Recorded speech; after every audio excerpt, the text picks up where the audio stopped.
have been lied to about your mind. They told you peace comes when every thought becomes quiet, when every feeling finally makes sense, and when every broken part of you disappears.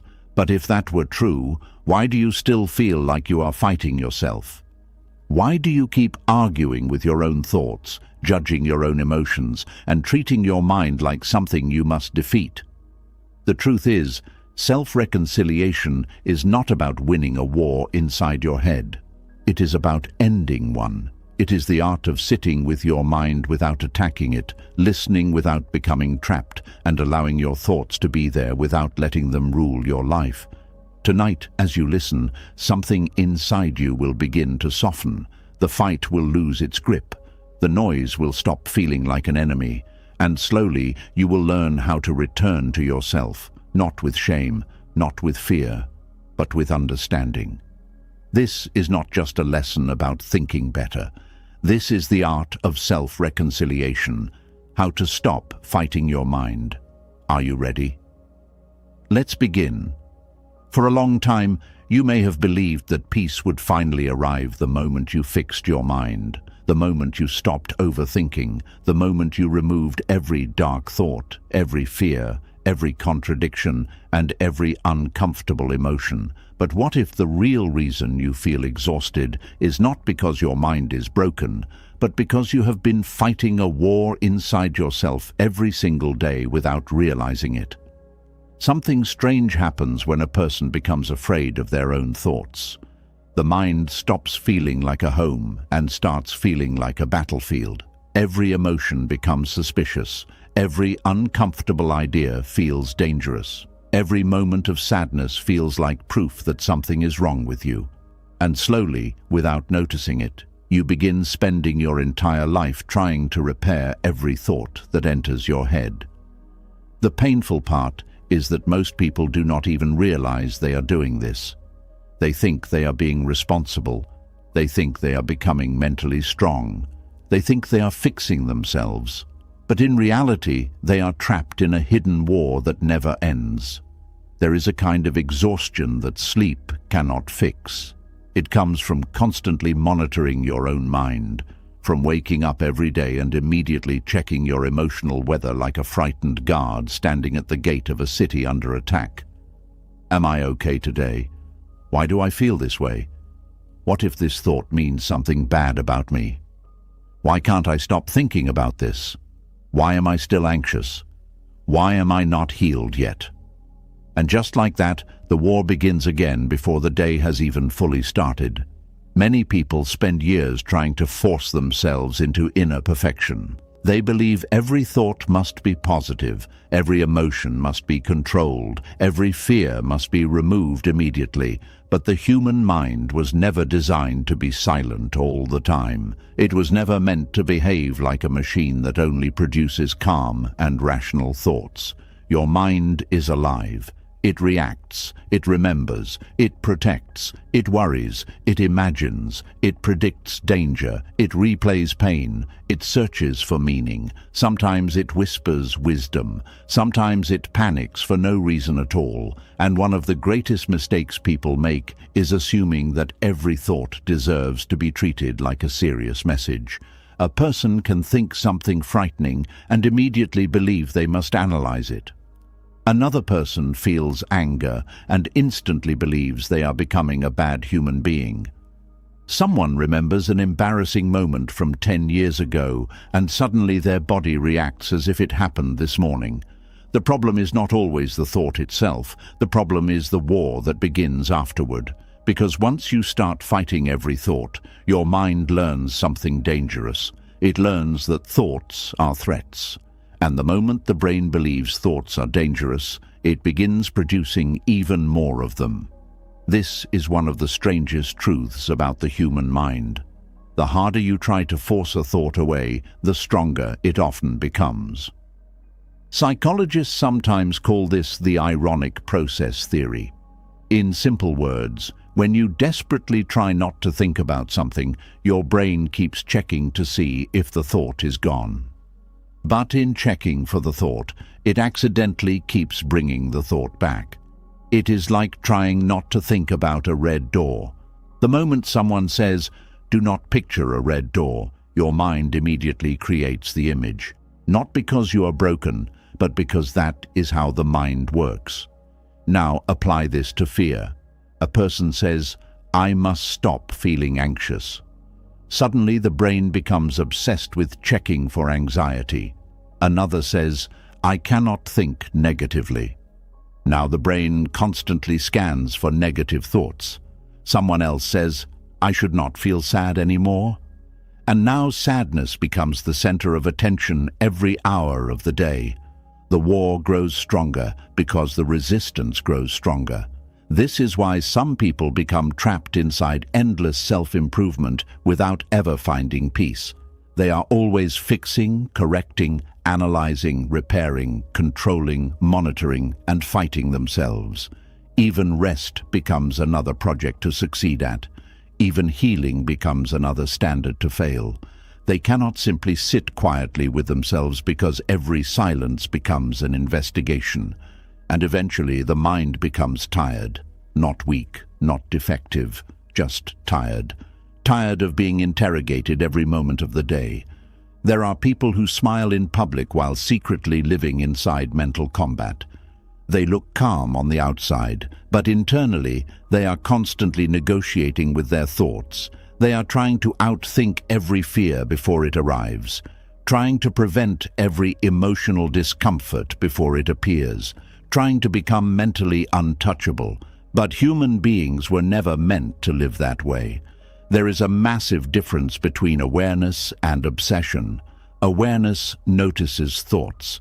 Obsession tries to control every single one, and this hidden obsession often disguises itself as self-discipline. A person believes they are becoming mentally strong because they constantly criticize themselves. They think harsh self-monitoring will protect them from failure. They believe inner pressure will keep them safe from rejection or mistakes. But eventually they stop feeling alive. Their mind becomes a courtroom where every thought is placed on trial. You should not feel this. You should be over this already. Why are you still thinking like this? What is wrong with you? Normal people do not think this way. The saddest part is that many people speak to themselves with a cruelty they would never use on another human being. A friend could come to them in pain, confused, anxious, and exhausted, and they would respond with kindness. But when the same suffering appears inside their own mind, they respond with punishment. This is how inner wars survive for years, not because the mind is evil, but because the person has unknowingly turned against themselves. Sometimes the mind produces painful thoughts because it is trying to protect you from danger. Sometimes anxiety is an alarm system that became overactive after too much stress. Sometimes overthinking is the brain attempting to create certainty in an uncertain world. Sometimes emotional numbness is the nervous system trying to survive exhaustion. But instead of listening gently, people attack themselves for having these reactions at all, and that attack creates even more suffering than the original thought. There is also another hidden pain in trying to fix every thought. You begin losing trust in yourself. You stop experiencing your own mind naturally because everything becomes filtered through fear and correction. Even joy becomes suspicious. Even peace feels temporary. You begin waiting for the next bad thought like someone waiting for another storm after brief sunlight. This creates a nervous relationship with your own inner world. You no longer feel safe inside yourself. And when a person stops feeling safe within themselves, they often become addicted to distraction. Constant scrolling, constant noise, constant stimulation, constant productivity. Anything to avoid sitting alone with the mind they no longer trust. But avoidance does not heal the war. It only delays the confrontation. Eventually, the silence returns, and when it does, many people discover something heartbreaking. They have spent so much time trying to control their thoughts that they no longer know how to simply be with themselves. This is why self-reconciliation is so important, not self-perfection. Not emotional control, reconciliation. Reconciliation means ending the war. It means realizing that thoughts are not enemies invading your mind. They are experiences passing through awareness. Some are useful, some are meaningless. Some are emotional echoes from old pain. Some are fears created by exhaustion. Some are random mental noise. But not every thought deserves panic. Not every thought deserves analysis. Not every thought deserves a fight.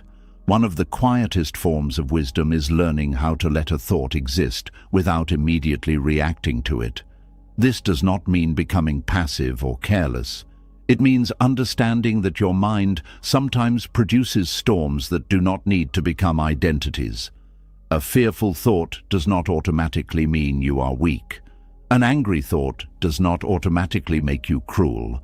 A strange thought does not automatically define your character. A doubtful thought does not automatically predict your future. Thoughts are not always truths. Sometimes they are weather patterns moving across the sky of the mind. And the moment you stop treating every cloud like a catastrophe, the inner world begins to calm down. There is something deeply healing about realizing you do not have to attend every argument your mind invites you into. You do not have to spend 3 hours trying to eliminate one uncomfortable emotion. You do not have to solve your entire life every time anxiety appears. You do not have to become mentally perfect before you deserve peace. Many people are waiting for complete inner certainty before allowing themselves to relax. But certainty is not how peace is found. Peace is found when you stop demanding impossible levels of control over your own humanity. Even Marcus Aurelius, one of the greatest Stoic thinkers in history, struggled with his own thoughts. His private writings reveal someone constantly reminding himself how to think clearly, how to stay grounded, how to return to reason. Not because he was weak, but because being human means having an active and emotional mind. The goal was never to eliminate the mind. The goal was to stop becoming enslaved by it, and there is a difference. A person enslaved by the mind believes every thought instantly. They react to every fear. They obey every emotional impulse. Their inner world controls the direction of their entire life. But a reconciled person develops a gentler relationship with thought itself. They begin noticing thoughts instead of drowning inside them. They create space between awareness and reaction. They stop treating themselves like broken machines that need constant repair. And something beautiful starts happening in that space. Breathing becomes easier. Silence becomes less threatening. Emotions become less terrifying. The nervous system slowly learns that not every thought is an emergency. This does not happen overnight. Years of inner fighting do not disappear in one evening. But every time you choose observation over panic, compassion over punishment, presence over obsession, the war weakens a little more. You start becoming someone your own mind can finally rest beside. And perhaps this is what so many people secretly need most. Not another technique to control themselves, not another impossible standard, not another exhausting battle against their own thoughts, but permission to be human without turning humanity into failure. Because there is a version of peace that does not come from dominating the mind. It comes from no longer being afraid of it. And maybe tonight, for the first time in a very long time, you can stop trying to fix every thought that passes through you. Maybe you can simply let your mind breathe. Maybe you can sit quietly beside yourself without interrogation. Maybe you can understand that healing is not becoming thoughtless. It is becoming less hostile toward your own inner experience. The war does not end because every thought disappears.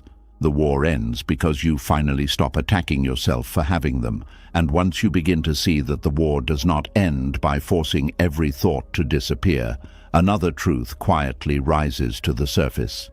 The mind does not become peaceful when it is threatened. It becomes louder, it becomes more restless, it becomes more desperate to be heard. This is where many people get trapped without knowing it, because the harder they attack their own mind, the more their mind seems to shout back. There is a painful kind of noise that comes from being at war with yourself. It is not always loud on the outside. You may still smile, answer messages, go to work, cook food, talk to people, and look perfectly fine. But inside, there is a constant pressure, as if your own thoughts are knocking against a locked door, begging for attention. And the more you say, "Go away," the harder they knock. This is one of the hidden reasons your mind becomes louder when you treat it like an enemy. A thought that feels rejected does not always leave. Sometimes it returns with more force. A feeling that is pushed away does not always disappear. Sometimes it grows teeth. A fear that is mocked, hated, or buried does not always become silent. Sometimes it learns to speak in the only way it can, through tension, overthinking, tiredness, irritation, and that heavy feeling in your chest that seems to arrive for no clear reason. The strange part is this. Most people do not attack their mind because they hate themselves. They do it because they are tired. They are tired of the same fears, tired of the same memories, tired of the same doubts, tired of waking up with noise in their head when all they wanted was one peaceful morning. So they begin to treat the mind like a bad roommate. They argue with it, they shame it, they command it. They say, "Stop thinking like this, stop feeling like this, stop being so weak, stop ruining everything." But the mind does not become calm under insult. It becomes afraid. And when the mind becomes afraid, it does not relax. It starts searching for danger. It starts scanning your life like a guard who has been told an enemy is hiding somewhere. It checks your past. It checks your future. It checks your relationships. It checks your body. It checks your tone of voice. It checks what someone meant by one small sentence 3 days ago. Before long, the mind that you wanted to silence becomes busier than ever. Not because it wants to destroy you, but because it thinks it is trying to protect you. This is why self-reconciliation is so different from self-control. Control says, "Be quiet, or else." Reconciliation says, "I hear you, but you do not have to scream." Control creates pressure. Reconciliation creates safety. And the human mind, like the human body, calms down faster when it feels safe. Think of a frightened child. If a child is crying in a dark room, shouting at the child to stop crying may make the sound louder. Not because the child is trying to be difficult, but because fear grows when it feels alone. The child does not need punishment first. The child needs presence. The same thing happens inside you. There are parts of your mind that are not trying to ruin your life. They are crying in the dark. They are old fears, old disappointments, old patterns, old wounds, old survival habits that never learned the danger was over. But instead of sitting with them, many people drag them into court. They ask, "Why are you here again? What is wrong with you? Why can't you just be normal? Why do you always make everything harder?" And every question carries the same hidden message. You are unwanted here. That message is what makes the mind louder, because what is rejected often fights to be recognized. What is shamed often hides, then returns in another form. What is feared often grows in the shadows, and what is misunderstood often repeats itself until someone finally listens. This does not mean every thought is wise. It does not mean every fear is true. It does not mean every emotional reaction deserves control over your decisions. But it does mean that fighting the mind blindly often creates the very noise you are trying to escape. There are people who believe their mind is attacking them, when in reality their mind is overloaded. It has carried too much for too long. Too many unfinished conversations. Too many swallowed feelings. Too many moments where they said, "I'm fine," when they were not fine. Too many times they had to stay strong because there was no room to fall apart. And then one day the mind becomes loud, and instead of asking what it has been carrying, they accuse it of being broken. But a loud mind is not always a broken mind. Sometimes it is a crowded mind. Sometimes it is a tired mind. Sometimes it is a mind full of emotions that were never given a safe place to land. You may notice this at night. During the day, noise keeps you busy. Responsibilities distract you. People need you. Your phone keeps calling your attention. But when night comes and the world becomes quiet, the mind finally finds space to speak. And because it has been ignored all day, it does not whisper gently.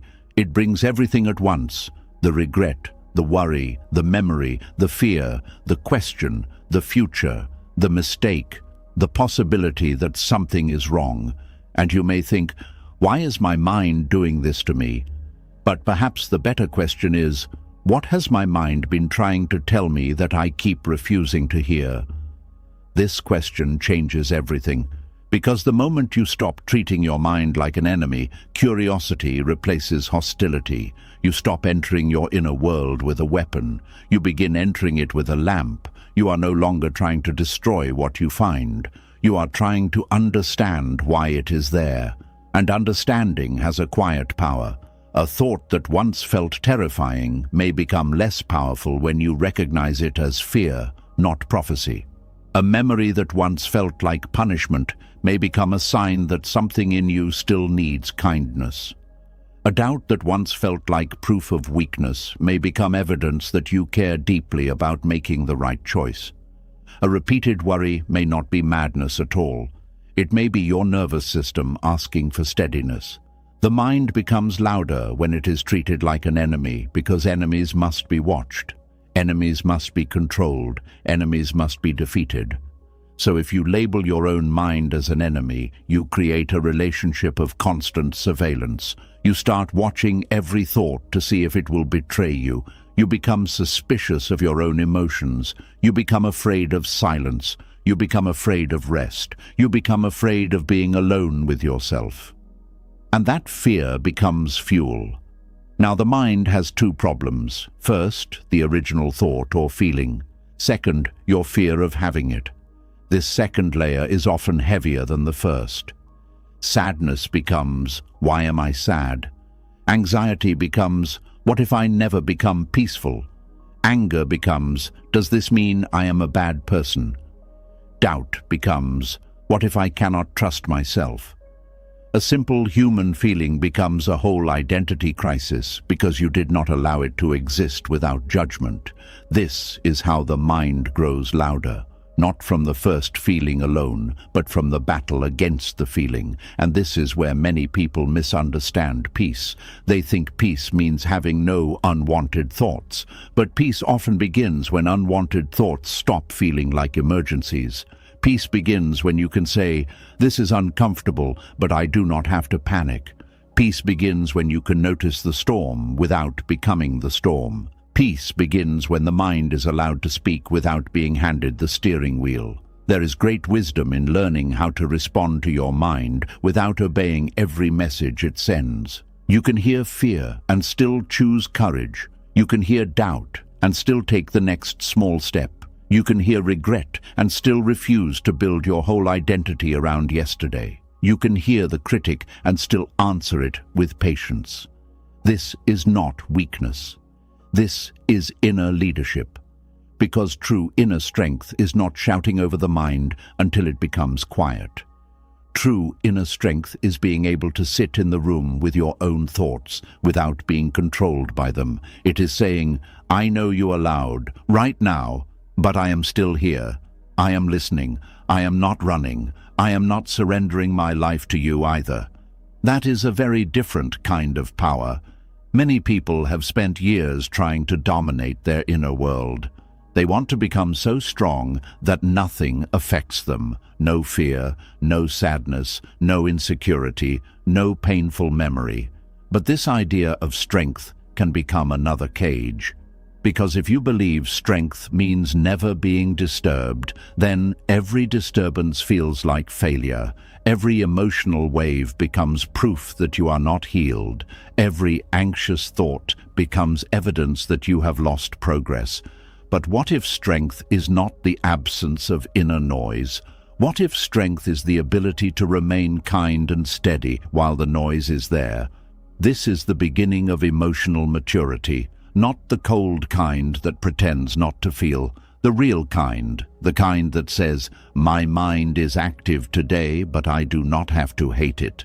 My emotions are moving today, but I do not have to fear them.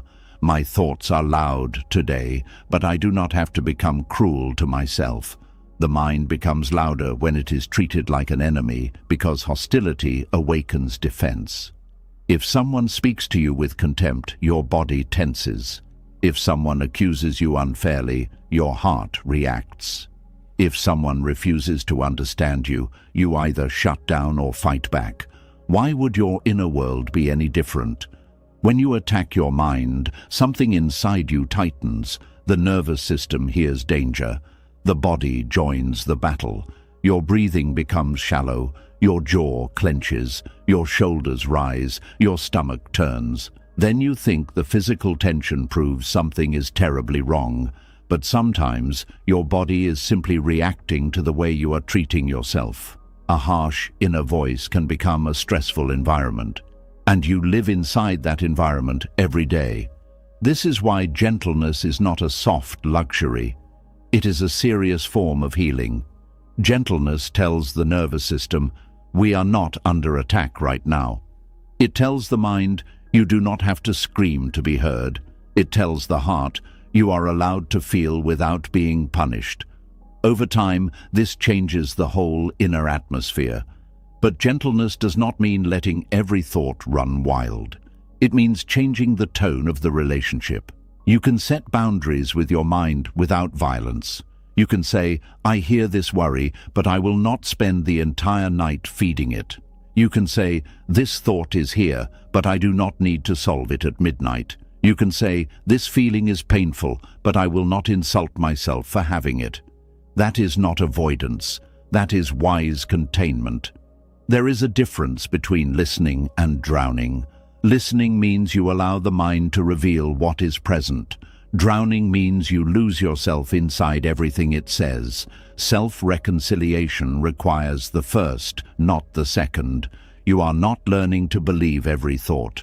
You are learning to stop attacking the fact that thoughts appear. This is a rare skill because most people swing between two extremes. They either obey the mind completely or try to silence it completely. They either believe every fear or reject every feeling. But peace lives in the middle. Peace says, I can hear you without becoming you. I can notice you without fighting you. I can allow you without obeying you. When you practice this, the mind slowly learns that it does not need to use force. It does not need to repeat the same fear 50 times. It does not need to bring the same memory every night. It does not need to shout to get your attention, because finally, there is someone inside listening with steadiness. This is why some thoughts soften when met with compassion. Not because compassion magically erases them, but because it removes the panic around them. A thought wrapped in fear becomes heavy. A thought met with calm becomes lighter. The thought may still be there, but its grip changes. You may have experienced this with another person. Sometimes when someone listens to you without judging, the problem does not even need to be solved immediately. You simply feel lighter because you are no longer alone with it. The same thing can happen inside you. When you stop abandoning yourself during difficult thoughts, something begins to settle. The mind becomes loudest when it believes it must fight for survival. And many of your mental patterns were born in survival. Maybe you learned to overthink because mistakes once cost you love, peace, or safety. Maybe you learned to expect rejection because people disappointed you before. Maybe you learned to criticize yourself because you thought it would protect you from being criticized by others. Maybe you learned to stay alert because calm once felt unsafe. These patterns may be painful now, but at some point they were trying to help. This does not mean you must keep them forever. It means you do not have to hate the part of you that created them. You can outgrow a pattern without despising the version of you that needed it. You can say, thank you for trying to protect me, but I do not need this much fear anymore. You can say, I understand why you became loud, but we are learning a new way now. This is the language of reconciliation, not shut up, not go away, not what is wrong with me, but I understand why you are here, and I will not let you control everything. There is deep freedom in that sentence, because many people are not suffering only from their thoughts. They are suffering from the belief that having those thoughts makes them unacceptable. They are not only anxious, they are ashamed of being anxious. They are not only sad, they are embarrassed by their sadness. They are not only doubtful, they are angry at themselves for doubting. So the mind becomes a place where every feeling is followed by punishment, and punishment never creates safety. It creates hiding. Parts of you begin to hide from your own awareness. Pain becomes disguised as irritability. Fear becomes disguised as control. Loneliness becomes disguised as independence. Exhaustion becomes disguised as productivity. And because the real feeling is not welcomed, it finds other ways to speak. That is why treating the mind like an enemy can make life confusing. You are not hearing the real message anymore. You are only hearing the distorted sound of emotions that had to disguise themselves to survive your judgment. But when you soften, the truth becomes easier to hear. You may discover that beneath your anger was hurt. Beneath your overthinking was a need for security. Beneath your control was fear of losing what matters. Beneath your self-criticism was a desperate wish to become better. Beneath your restlessness was grief you never gave time to breathe. And when you understand this, the mind stops looking like a monster. It starts looking like a messenger. Again, not every message must be followed. Some messages are old, some are exaggerated, some are shaped by fear. Some are not useful for the life you are building now. But when you stop attacking the messenger, you can finally read the message clearly. This is how peace becomes possible. Not by crushing the mind, but by changing your position toward it. You move from enemy to witness, from judge to listener, from fighter to guide, from jailer to caretaker. And little by little, your inner world becomes less hostile. There will still be loud days. There will still be nights when your thoughts come knocking. There will still be moments when an old fear rises and tries to convince you that nothing has changed. But you will not meet it the same way. You will not immediately become violent toward yourself. You will not turn one hard moment into a final verdict on your healing. You will breathe. You will notice. You will make room. You will answer with steadiness. And maybe for the first time, your mind will begin to trust you. That is one of the most beautiful parts of self-reconciliation. You are not only learning to trust your mind is learning to trust you. It is learning that you will not attack it every time it brings discomfort. It is learning that you will not abandon yourself when fear appears. It is learning that you can handle difficult thoughts without turning them into a war. And when the mind trusts you, it does not need to shout as much. The noise may not vanish all at once, but it begins to lose its sharpness. The same thoughts may pass through, but they do not cut as deeply. The same worries may arise, but they do not command your whole body. The same memories may appear, but they do not drag you back into the past with the same force. This is not because you defeated the mind. It is because you stopped threatening it. A person does not become peaceful by becoming empty inside. A person becomes peaceful by becoming safe inside, safe enough to feel without panic, safe enough to think without spiraling, safe enough to remember without collapsing, safe enough to be human without turning every inner movement into a problem. So when your mind becomes loud, do not rush to call it your enemy. Pause. Let there be a little space. Ask yourself, what is this noise trying to protect? What is it afraid I will not notice? What pain is asking for attention beneath this thought? These questions do not make you weak. They make you wise, because the mind that is treated with war becomes a battlefield. But the mind that is treated with patient understanding can become a place of return. And as this lesson settles into you, carry this truth gently. Your mind is not always trying to hurt you. Sometimes it is trying, in its confused and frightened way, to bring you back to something that needs care. The answer is not to attack it harder. The answer is to become the kind of presence that your own thoughts no longer need to scream for. That is where the volume begins to lower. That is where the fight begins to loosen. That is where you stop living as a guard inside your own head and begin living as a friend within yourself. And after a person stops treating the mind like an enemy, another quiet transformation begins to unfold. The thoughts may still appear, the fears may still visit, old memories may still knock at the door at strange hours of the night, but something inside starts changing. There is suddenly a little more space between the thought and the reaction, a little more breathing room between the noise and the panic. And this is where one of the rarest forms of peace begins to enter a human life, the ability to listen without immediately believing. Most people never learn this skill. The moment a thought appears, they accept it as truth. If the mind says, "You are failing," they feel defeated. If the mind says, "Something bad is going to happen," they begin preparing for disaster. If the mind says, "You are not enough," they carry the weight of shame as if it were reality carved into stone. But the human mind is not a perfect narrator. It is influenced by fear, exhaustion, memory, stress, insecurity, past pain, biology, loneliness, and survival instincts. Sometimes it tells the truth clearly. Other times it speaks through distortion.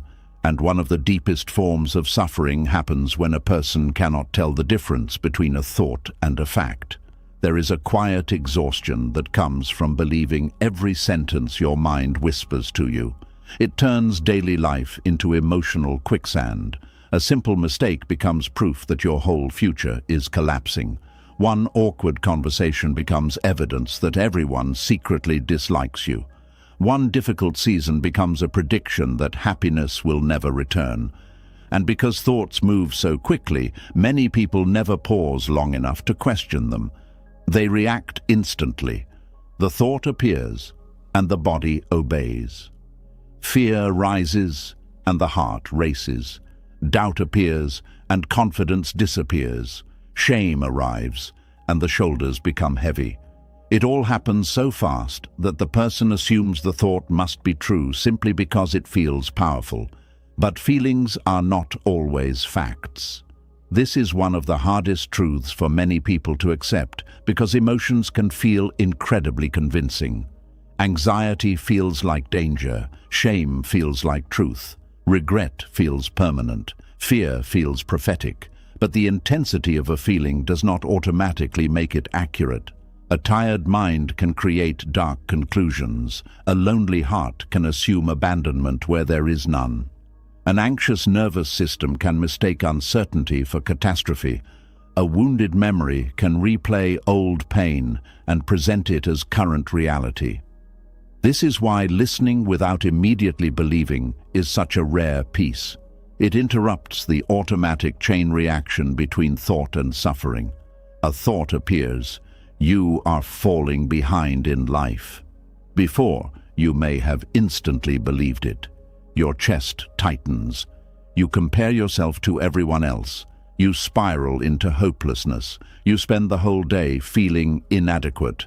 But now something different happens. You pause. You notice the thought instead of merging with it completely. You ask quietly, "Is this actually true, or is this fear speaking?" And in that small moment of awareness, something powerful begins to happen.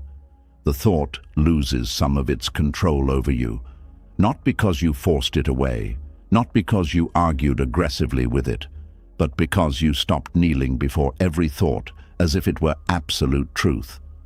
Many people have never experienced this kind of inner freedom. They have spent years living under the dictatorship of automatic thinking. Every mental sentence becomes an order, every fear becomes a command, every insecure thought becomes a final judgment about who they are. But thoughts are often temporary visitors shaped by temporary states. A hungry person thinks differently than a rested person. A frightened person thinks differently than a calm person. A person who has not slept well for weeks often sees life through darker lenses. A stressed nervous system creates different internal stories than a peaceful one. This means the mind is not always objective. It is deeply influenced by condition. Think about how different your thoughts become when you are overwhelmed compared to when you are emotionally safe. On difficult days, even small problems feel gigantic. A delayed message feels personal. A mistake feels unforgivable. The future feels doomed. But after rest, safety, connection, or time, those same thoughts may suddenly look less convincing. The situation did not completely change. Your inner state did. This alone should teach us something important. Thoughts are not always stable truths. They are often reflections of temporary emotional weather, and yet so many people build entire identities around passing mental storms. A person thinks, "I am unlovable," during a painful season and treats it as a permanent fact. Another thinks, "I will never heal," during a difficult night and assumes the future is already decided. Someone else thinks, "I always ruin everything," after one mistake and carries that sentence for years. The mind can create prisons out of temporary emotions when no one questions the thoughts entering the room. But listening without immediately believing creates a doorway out of those prisons. It allows you to observe the mind with curiosity instead of surrendering to it blindly. It teaches you that a thought can exist without becoming your identity. It reminds you that the mind produces stories constantly, but not all stories deserve authority. This is where many people misunderstand self-awareness. They think self-awareness means analyzing every thought endlessly. But true awareness is often quieter than that. It is the ability to notice thoughts without instantly becoming emotionally trapped inside them. There is wisdom in saying, "This thought is present, but I do not need to decide right now whether it is true." That sentence alone can calm enormous amounts of suffering, because urgency is one of the mind's favorite tricks. The mind often speaks with emotional intensity to convince you that immediate reaction is necessary. Fix this now. Panic now. Figure this out immediately. You must solve this tonight. But many thoughts lose power when they are given time instead of instant obedience. Sometimes a thought that feels terrifying at midnight becomes much smaller by morning.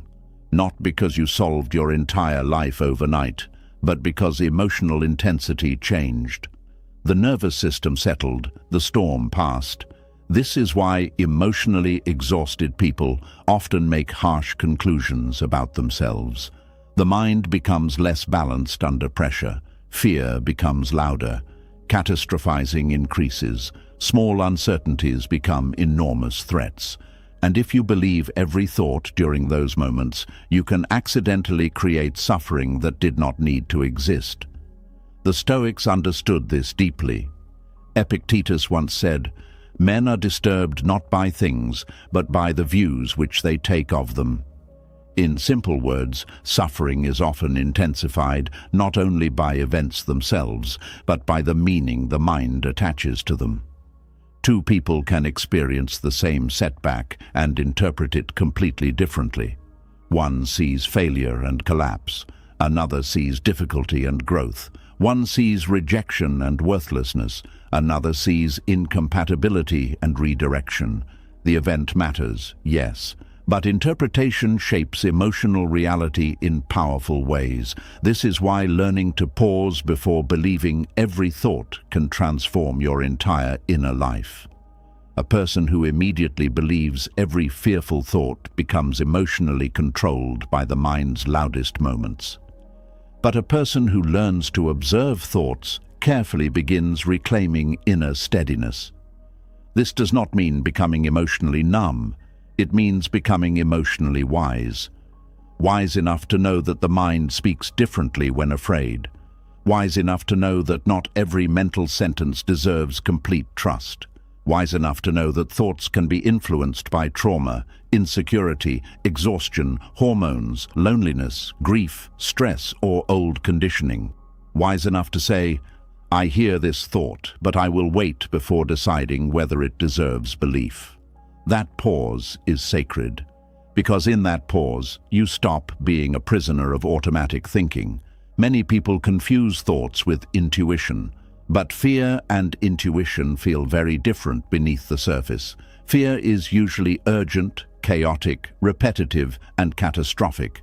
Intuition is often quieter, clearer, steadier. Fear screams, intuition nudges.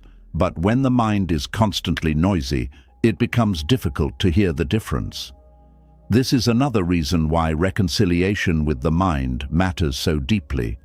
When you stop reacting to every thought, the internal environment becomes less chaotic.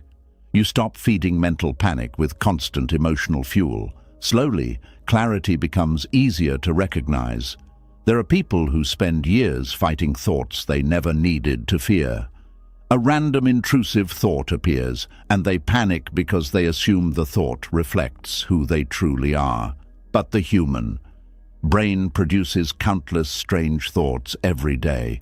Psychologists have studied this extensively. Most people experience intrusive, irrational, bizarre, or disturbing thoughts from time to time. The difference is that emotionally healthy people do not automatically assign deep meaning to every passing mental image. But when someone becomes afraid of their own thoughts, the brain starts monitoring them constantly. What if this thought means something terrible? And now the thought becomes emotionally charged, not because it was deeply meaningful, but because fear attached itself to it. Again, the suffering grows less from the thought itself and more from the interpretation surrounding it. This is why listening without immediately believing creates such rare peace. It weakens the emotional glue between thought and identity. A thought says, "You are weak." Instead of collapsing into shame, you notice it, you breathe, you ask, "Is this objective truth? Or is this the voice of exhaustion, comparison, or old criticism speaking through my mind right now?" That question creates freedom, because now the thought is being examined instead of worshipped. And there is something profoundly healing about realizing you are allowed to question the mind, not aggressively, not with hostility, but with calm discernment. Children naturally believe every thought and feeling immediately. Emotional maturity involves learning that inner experiences are not always reliable narrators of reality. Just because something feels true in a painful moment does not mean it reflects the whole truth about your life. This understanding becomes especially important during emotional pain. When someone is grieving, the mind may whisper, "You will never feel joy again." When someone is heartbroken, the mind may say, "No one will ever love you." During depression, the mind often creates hopeless narratives about the future. During anxiety, the mind predicts disaster constantly. But emotional states heavily color perception. A frightened mind often sees frightening futures. A wounded mind often sees rejection everywhere. A tired mind often sees life as unbearable. And if you immediately believe those thoughts, suffering deepens. But if you can sit quietly and say, "This is what my mind is saying right now, but I do not need to build my whole reality around it," the emotional grip weakens. This is not denial, it is perspective. Perspective allows you to acknowledge inner experiences without becoming consumed by them. One of the most damaging habits many people develop is emotional fusion. This means becoming completely merged with thoughts and feelings until there is no separation left. I feel afraid, therefore danger must be real. I feel ashamed, therefore I must truly be worthless. I feel uncertain, therefore I must be failing. But awareness introduces separation. I notice fear. I notice shame. I notice uncertainty. Notice how different that feels. You are no longer becoming the emotion completely. You are observing it. That observation creates breathing space. And within that breathing space, peace has room to grow. Many spiritual traditions understood this long before modern psychology explained it scientifically. Buddhist teachings often describe thoughts as clouds passing through the sky of awareness. Stoic teachings encourage observing impressions before agreeing with them. Even modern cognitive therapy teaches that thoughts should be examined rather than automatically accepted. Across different philosophies and disciplines, the message remains similar. Thoughts are experiences, not commands, and this realization changes the way you move through life. You stop reacting impulsively to every mental storm. You stop making permanent decisions based on temporary emotional states. You stop treating every insecurity like prophecy. You stop assuming your darkest thoughts reveal your deepest truth. Instead, you become more grounded. You become slower to panic. You become gentler with yourself during difficult moments. This gentleness matters deeply because many people are terrified of their own mind.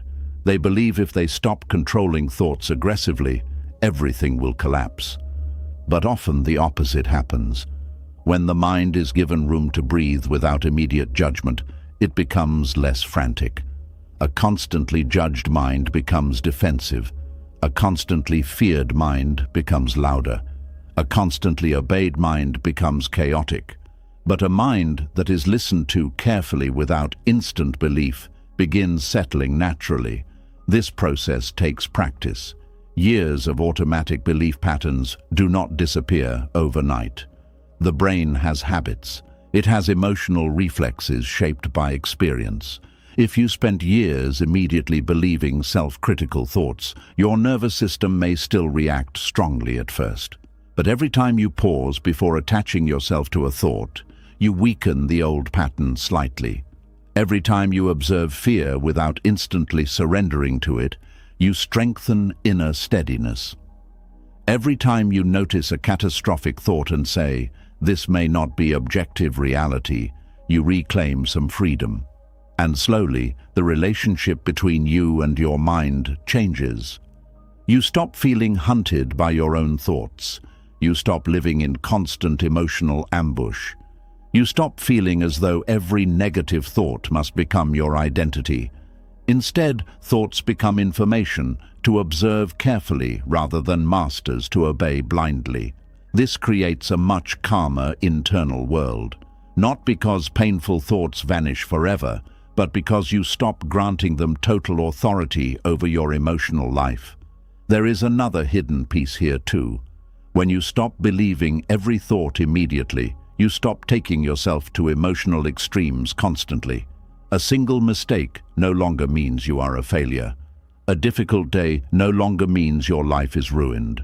An uncertain future no longer guarantees disaster.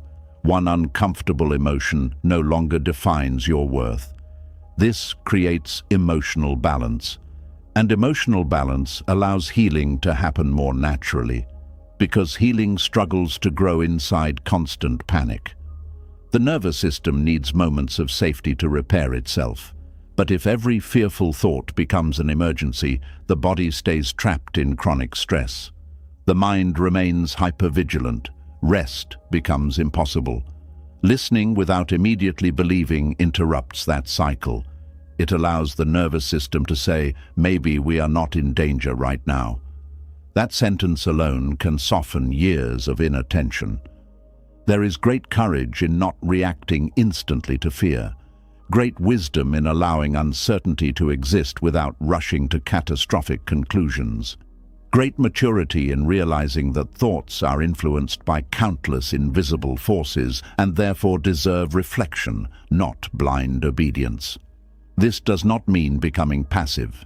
It means becoming intentional. You are no longer dragged around by every passing mental wave. You begin choosing what deserves your energy. You begin noticing which thoughts create clarity and which thoughts only create suffering. You begin recognizing the difference between reflection and rumination.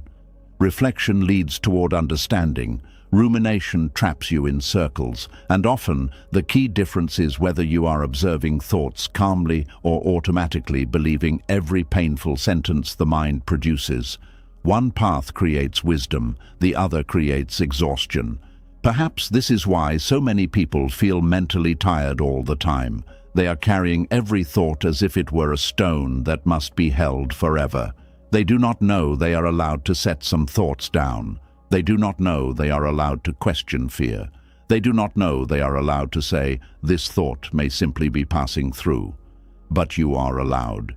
You are allowed to listen without surrendering, allowed to observe without collapsing, allowed to feel without immediately creating an identity from the feeling, allowed to experience thoughts without turning every one of them into truth. This is one of the quietest freedoms a human being can discover, because eventually you realize something life-changing. Your thoughts are speaking to you, but they are not always speaking for you. And when that understanding finally settles into the heart, the mind begins losing some of its frightening power. The noise becomes less absolute. The fear becomes less convincing. The storms become more survivable. Not because you became emotionless, not because your mind became perfectly silent, but because you finally learned the rare peace of listening without immediately believing everything you hear inside yourself. And once you begin learning how to listen to your mind without immediately believing every fearful thought, another painful pattern slowly reveals itself. Many people are not only suffering from inner conflict, they are suffering because they have turned that conflict into evidence that something is wrong with them. The moment confusion appears, they call themselves broken. The moment fear returns, they decide they are failing. The moment old emotions rise again, they assume all their progress was fake. This is where so much hidden pain begins, not inside the conflict itself, but inside the meaning people attach to it. There is a quiet heartbreak that happens when a person believes they must always feel certain, calm, confident, and emotionally stable in order to be worthy of peace. The moment their inner world becomes messy, they panic.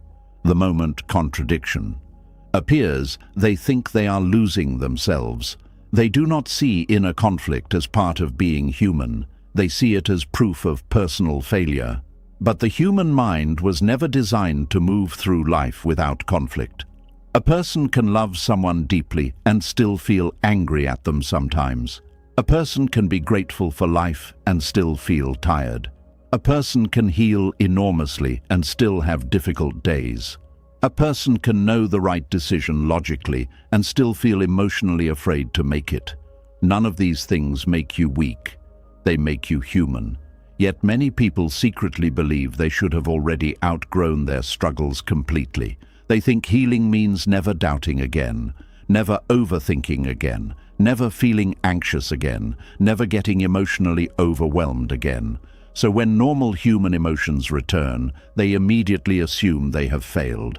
This creates enormous emotional pressure. Now every difficult feeling becomes more than a feeling. It becomes a verdict. Sadness becomes, I am not getting better. Fear becomes, I am mentally weak. Confusion becomes, I do not know who I am. Stress becomes, I cannot handle life. And because the mind attaches identity to temporary emotional states, people begin carrying shame for experiences that were never meant to define them. This is one of the cruelest things the inner critic does. It takes ordinary human struggle and turns it into character assassination. You feel tired for a week, and suddenly the mind says, you are lazy. You feel uncertain during a hard season, and the mind says, you are lost. You make a mistake, and the mind says, you ruin everything. You have one emotional relapse, and the mind whispers, you will never change. The mind often speaks in absolutes during emotional pain. Always, never, everyone, no one, forever, completely. These words feel convincing when emotions are heavy, but emotional pain often narrows perception. It reduces the enormous complexity of a human life into one painful conclusion. And this is where self-reconciliation becomes deeply important, because reconciliation teaches you to stop treating inner struggle as proof of personal failure. There is a major difference between experiencing conflict and becoming defined by it. A person can feel fear without becoming a fearful person. A person can experience confusion without becoming lost forever. A person can struggle emotionally without being broken. A person can carry wounds without being ruined. But when someone constantly interprets every emotional difficulty as evidence against themselves, the suffering multiplies. Now they are not only carrying pain, they are carrying shame about the pain, and shame changes everything. Pain says, "This hurts." Shame says, "Something is wrong with me for hurting." Pain seeks care, shame seeks hiding. This is why many people become trapped inside emotional isolation. They do not just want relief from their thoughts, they want relief from the belief that their thoughts make them defective. There are people walking around every day smiling politely while secretly feeling ashamed of their own mind, ashamed of how much they overthink, ashamed of how emotional they are, ashamed of how hard it is for them to feel calm, ashamed that old wounds still affect them, ashamed that healing is taking longer than they expected. But healing is not a straight staircase. It moves in circles sometimes. There are days when you feel strong and clear. Then suddenly an old emotion returns, and it feels as though you went backward. But going backward, emotionally, does not always mean you are failing. Sometimes it means deeper layers are finally surfacing. A wound can only heal properly once it is allowed into awareness. This is why emotional resurfacing is often misunderstood. People think the return of pain means the absence of healing, but often the opposite is true. Sometimes the nervous system only releases deeper feelings once it finally feels safe enough to process them. A person who was emotionally numb for years may suddenly begin feeling sadness intensely. They think something is wrong because they are crying more than before. But perhaps numbness was never peace. Perhaps it was survival. A person who always stayed emotionally strong may suddenly feel exhausted and vulnerable. They think they are becoming weaker, but perhaps their body is finally admitting how much pressure it has been carrying for years. Inner conflict does not automatically mean collapse. Sometimes it means honesty is beginning. Many people spent so much of their lives trying to appear fine that they forgot how to recognize authentic emotional movement. They learned to measure success by emotional control. Calm meant success. Emotional struggle meant failure. But emotional suppression is not the same as emotional health. A silent mind is not always a peaceful mind. Sometimes silence is exhaustion. Sometimes silence is disconnection. Sometimes silence is emotional shutdown. Real healing is not becoming incapable of struggle. It is becoming capable of meeting struggle without turning against yourself. This is a massive difference. One path creates shame. The other creates resilience. Resilience is not the absence of inner conflict. Resilience is the ability to move through inner conflict without losing compassion for yourself. And compassion becomes difficult when perfectionism controls your inner standards. Perfectionism is not only about achievement. Many people have emotional perfectionism. They believe they should always think correctly, respond maturely, heal quickly, stay positive, and remain emotionally balanced all the time. So when life naturally disrupts them, they feel embarrassed by their humanity. But the mind cannot heal properly under constant judgment. Think about how exhausting it is to live every day feeling emotionally monitored by yourself. Every reaction is analyzed. Every feeling is questioned. Every difficult moment becomes evidence in an invisible trial happening inside your head. How are you still struggling with this? Why can't you just move on? You should know better by now. You were doing so well. These sentences may sound motivating on the surface, but beneath them is rejection. They imply that your worth depends on how perfectly you manage your emotions, and this creates fear around imperfection. A person becomes terrified of their own emotional setbacks because they think setbacks destroy their value, but setbacks are part of growth. Even nature moves through cycles. Trees lose leaves, storms return, seasons shift, the ocean rises and falls. Nothing alive moves in perfect straight lines. Why would healing be any different? Yet modern culture quietly teaches people that emotional struggle should be solved quickly. Everyone wants transformation immediately. Fix the anxiety, heal the trauma, become confident, become peaceful, become productive, become emotionally optimized. And when real human healing takes time, people start feeling defective. But healing is not a machine repair, it is a relationship.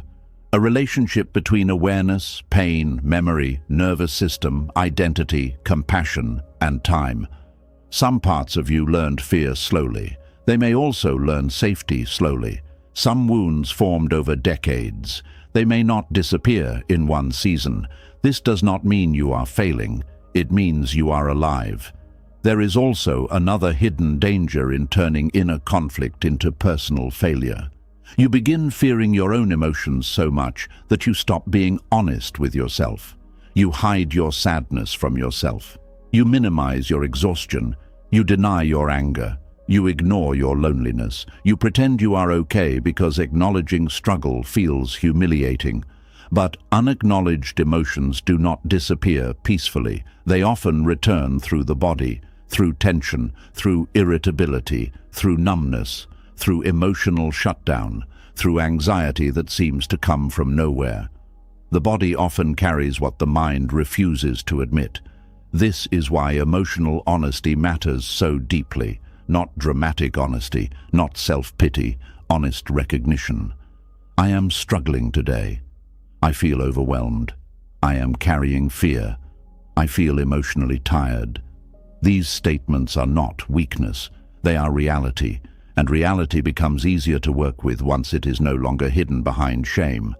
One of the quietest forms of maturity is learning how to experience inner conflict without immediately turning it into a story about your worth. This requires emotional separation, not emotional detachment, separation. You learn to say, I am experiencing anxiety, instead of, I am broken. I am feeling uncertain, instead of, I am incapable. I am having a difficult season, instead of, my life is ruined. This may sound small, but language shapes emotional experience powerfully. The stories you repeatedly tell yourself become emotional environments. A mind constantly told, you are failing, eventually begins living under emotional punishment. A mind told, you are human and learning, relaxes enough to grow.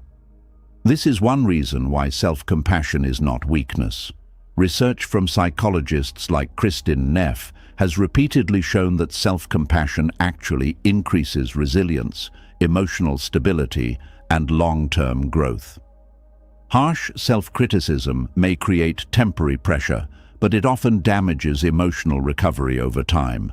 A person heals faster when they do not spend all their energy hating themselves for struggling, and perhaps this is something many people desperately need to hear tonight. Your inner conflict does not erase your progress. You can still be healing while struggling. You can still be growing while confused. You can still be moving forward while feeling emotionally tired. Human beings are far more complex than simple labels. A person can be wise and still have moments of insecurity. A person can be deeply loving and still carry anger. A person can be emotionally intelligent and still feel overwhelmed sometimes. Contradiction is part of being alive, but many people fear contradiction because they think consistency equals worthiness. So when conflicting emotions appear, they panic. How can I love this person and still feel hurt by them? How can I want peace and still feel angry? How can I know better and still fall into old habits? The answer is simple: because you are human. The mind contains layers. Different emotional parts move at different speeds. Logic may understand something long before the nervous system feels safe enough to fully believe it. A person may know intellectually that they are safe now, while their body still reacts from years of fear. That is not failure. That is healing happening gradually. One of the cruelest habits people develop is expecting emotional mastery before emotional understanding. They demand perfect behavior from wounds they have not fully listened to yet. But wounds do not disappear through pressure alone. Sometimes they need grief. Sometimes they need rest. Sometimes they need patience. Sometimes they simply need to stop being treated like embarrassing flaws. There is enormous freedom in realizing that emotional struggle is not evidence that you are behind in life. Everyone carries invisible conflict, even people who seem calm, even people who look successful, even people who give advice to others. Every human being contains uncertainty somewhere. The difference is that some people have learned how to hold that uncertainty without turning it into self-hatred. This is what self-reconciliation teaches. It teaches you to stop measuring your worth by the emotional weather inside you. A rainy mind does not make you a failed person. A difficult season does not erase your goodness. A painful memory does not cancel your future. An anxious day does not destroy your healing. The mind often tries to simplify identity during emotional pain. It says, if you still struggle, then none of your growth was real. But growth is rarely visible in the moments you feel strongest. Growth is often revealed in how you treat yourself during difficult moments. Can you remain gentle with yourself while confused? Can you avoid emotional violence during fear? Can you stay present during discomfort? Can you refuse to shame yourself for being human? These are deeper forms of progress than constant emotional perfection. And perhaps one of the most healing realizations is this: inner conflict often means you care deeply. People who feel conflict about their choices usually care about doing what is right. People who wrestle emotionally often care deeply about others. People who overthink are often trying desperately not to cause harm or make painful mistakes. Their problem is not lack of care, it is excessive fear around imperfection. This fear becomes exhausting because life itself is uncertain. No person can guarantee perfect decisions, perfect emotions, or perfect control over outcomes. Human life contains ambiguity, contradiction, complexity, emotional movement, and peace only becomes possible once you stop demanding impossible emotional standards from yourself. You are not a machine. You are not a robot programmed for flawless emotional performance. You are a living human being with memory, biology, emotion, nervous system patterns, wounds, hopes, fears, and changing experiences. Of course, inner conflict appears sometimes. Of course, emotions shift. Of course, difficult thoughts return occasionally. This does not mean you failed at healing. It means you are participating in the deeply human process of learning how to live consciously. Some of the kindest people in the world still struggle internally. Some of the strongest people still carry fear. Some of the wisest people still experience doubt. Wisdom does not remove humanity. It softens the relationship with it. And perhaps this is where true emotional maturity begins. Not when conflict disappears forever, but when conflict no longer destroys your sense of self-worth. You stop seeing emotional pain as proof of defectiveness. You stop turning difficult moments into permanent identities. You stop treating yourself like a failed project every time your inner world becomes heavy. Instead, you begin responding differently, with steadiness, with patience, with perspective. You begin saying, "This is difficult, but difficulty is not the same as failure." That sentence changes everything, because once failure is removed from the experience, space opens for understanding. Space opens for learning. Space opens for rest. Space opens for healing. And slowly, the nervous system no longer fears every emotional wave so intensely. The mind becomes less ashamed of itself. The heart becomes less defensive. You begin living with more honesty and less self-punishment. This is not giving up on growth. It is removing unnecessary cruelty from the process. Cruelty does not create transformation as often as people think. Fear may force temporary performance, but sustainable healing grows better in environments of safety, patience, honesty, and steady accountability. A tree grows stronger from nourishment, not from screaming at it to grow faster.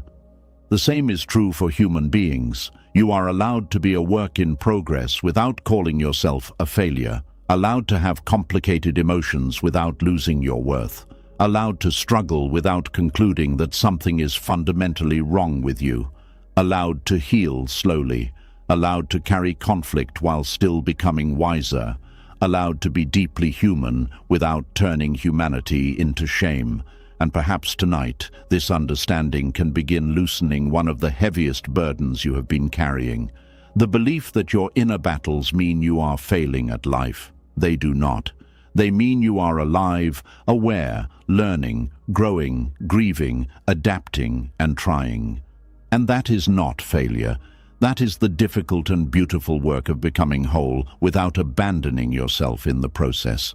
And once a person stops turning every inner struggle into proof of failure, another hidden tension slowly rises into view. Many people are not only exhausted because they feel too much. They are exhausted because they believe they are only allowed to feel one thing at a time.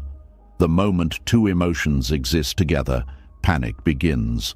Love mixed with anger, gratitude mixed with sadness, relief mixed with grief, hope mixed with fear. The mind immediately demands a final answer. Which feeling is the real one? But human emotions were never designed to move in straight lines, and some of the deepest suffering begins when a person refuses to make room for emotional contradiction. There is a strange loneliness that comes from feeling two opposite emotions at the same time and believing you must choose one in order to be valid. It creates confusion inside the heart. A person thinks, if I still feel hurt, maybe I never truly forgave. Or, if I still feel fear, maybe I am not actually healing. Or, if I feel sadness during a beautiful moment, maybe something is wrong with me. But life is far more emotionally layered than most people realize. A person can deeply love their family and still feel overwhelmed by them sometimes. A person can finally leave a painful chapter behind and still grieve what it cost them. A person can achieve a dream and still feel strangely empty afterward. A person can be excited about a new beginning while simultaneously mourning the life they are leaving behind. These contradictions are not signs of brokenness, they are signs of emotional depth. Yet many people spend years trying to simplify their feelings into neat categories because complexity feels uncomfortable. The mind wants certainty. It wants emotional clarity. It wants to label things quickly so it can feel in control. But emotions do not always obey logic. They overlap, they collide, they change shape, they move in waves. And one of the forgotten practices of inner peace is learning how to let conflicting emotions exist together without forcing one of them to disappear. This sounds simple, but it changes everything. Because most emotional suffering is not created by feelings alone. It is created by resistance to feelings. A person feels sadness during a happy season and immediately starts fighting themselves. Why am I not happier? What is wrong with me? I should be grateful. Now, sadness is no longer just sadness. It becomes guilt, or someone leaves a toxic relationship and suddenly misses the person who hurt them. Instead of understanding this as normal emotional attachment, they panic. Why do I miss them if they treated me badly? Does this mean I made the wrong choice? Am I weak? But the heart does not instantly erase attachment simply because the mind understands pain. Human beings can miss what hurt them. They can grieve what was unhealthy. They can feel relief and sorrow at the same time. Contradictory feelings are not emotional mistakes. They are evidence that the human heart is complex. One of the hardest things for people to accept is that healing often contains emotional contradiction. A person may feel stronger than ever and still cry unexpectedly. They may know they are growing and still feel afraid of the future. They may finally understand their worth and still struggle with insecurity on difficult days. This does not mean the healing is fake. It means healing is alive. Many people secretly expect emotional transformation to feel clean and linear. They imagine one final breakthrough where all confusion disappears forever. But real inner growth is often messy. Some parts of you move forward while other parts still carry fear. Logic may accept something long before the nervous system feels safe enough to fully relax. This creates emotional overlap, and emotional overlap is deeply human. Think about grief. A person can laugh at dinner while secretly missing someone who is gone. They can feel joy during one moment and sadness the next. This does not mean the joy is dishonest or the grief is unresolved. It means the heart is capable of carrying multiple truths simultaneously. The same is true for healing, relationships, identity, change, forgiveness, and self-reconciliation. A person can forgive someone and still feel anger sometimes. A person can move on and still remember. A person can feel confident publicly and uncertain privately. A person can want connection deeply while also fearing vulnerability. The mind often sees contradiction as inconsistency, but contradiction is often simply emotional complexity unfolding naturally. There is also another hidden reason people struggle with contradictory feelings.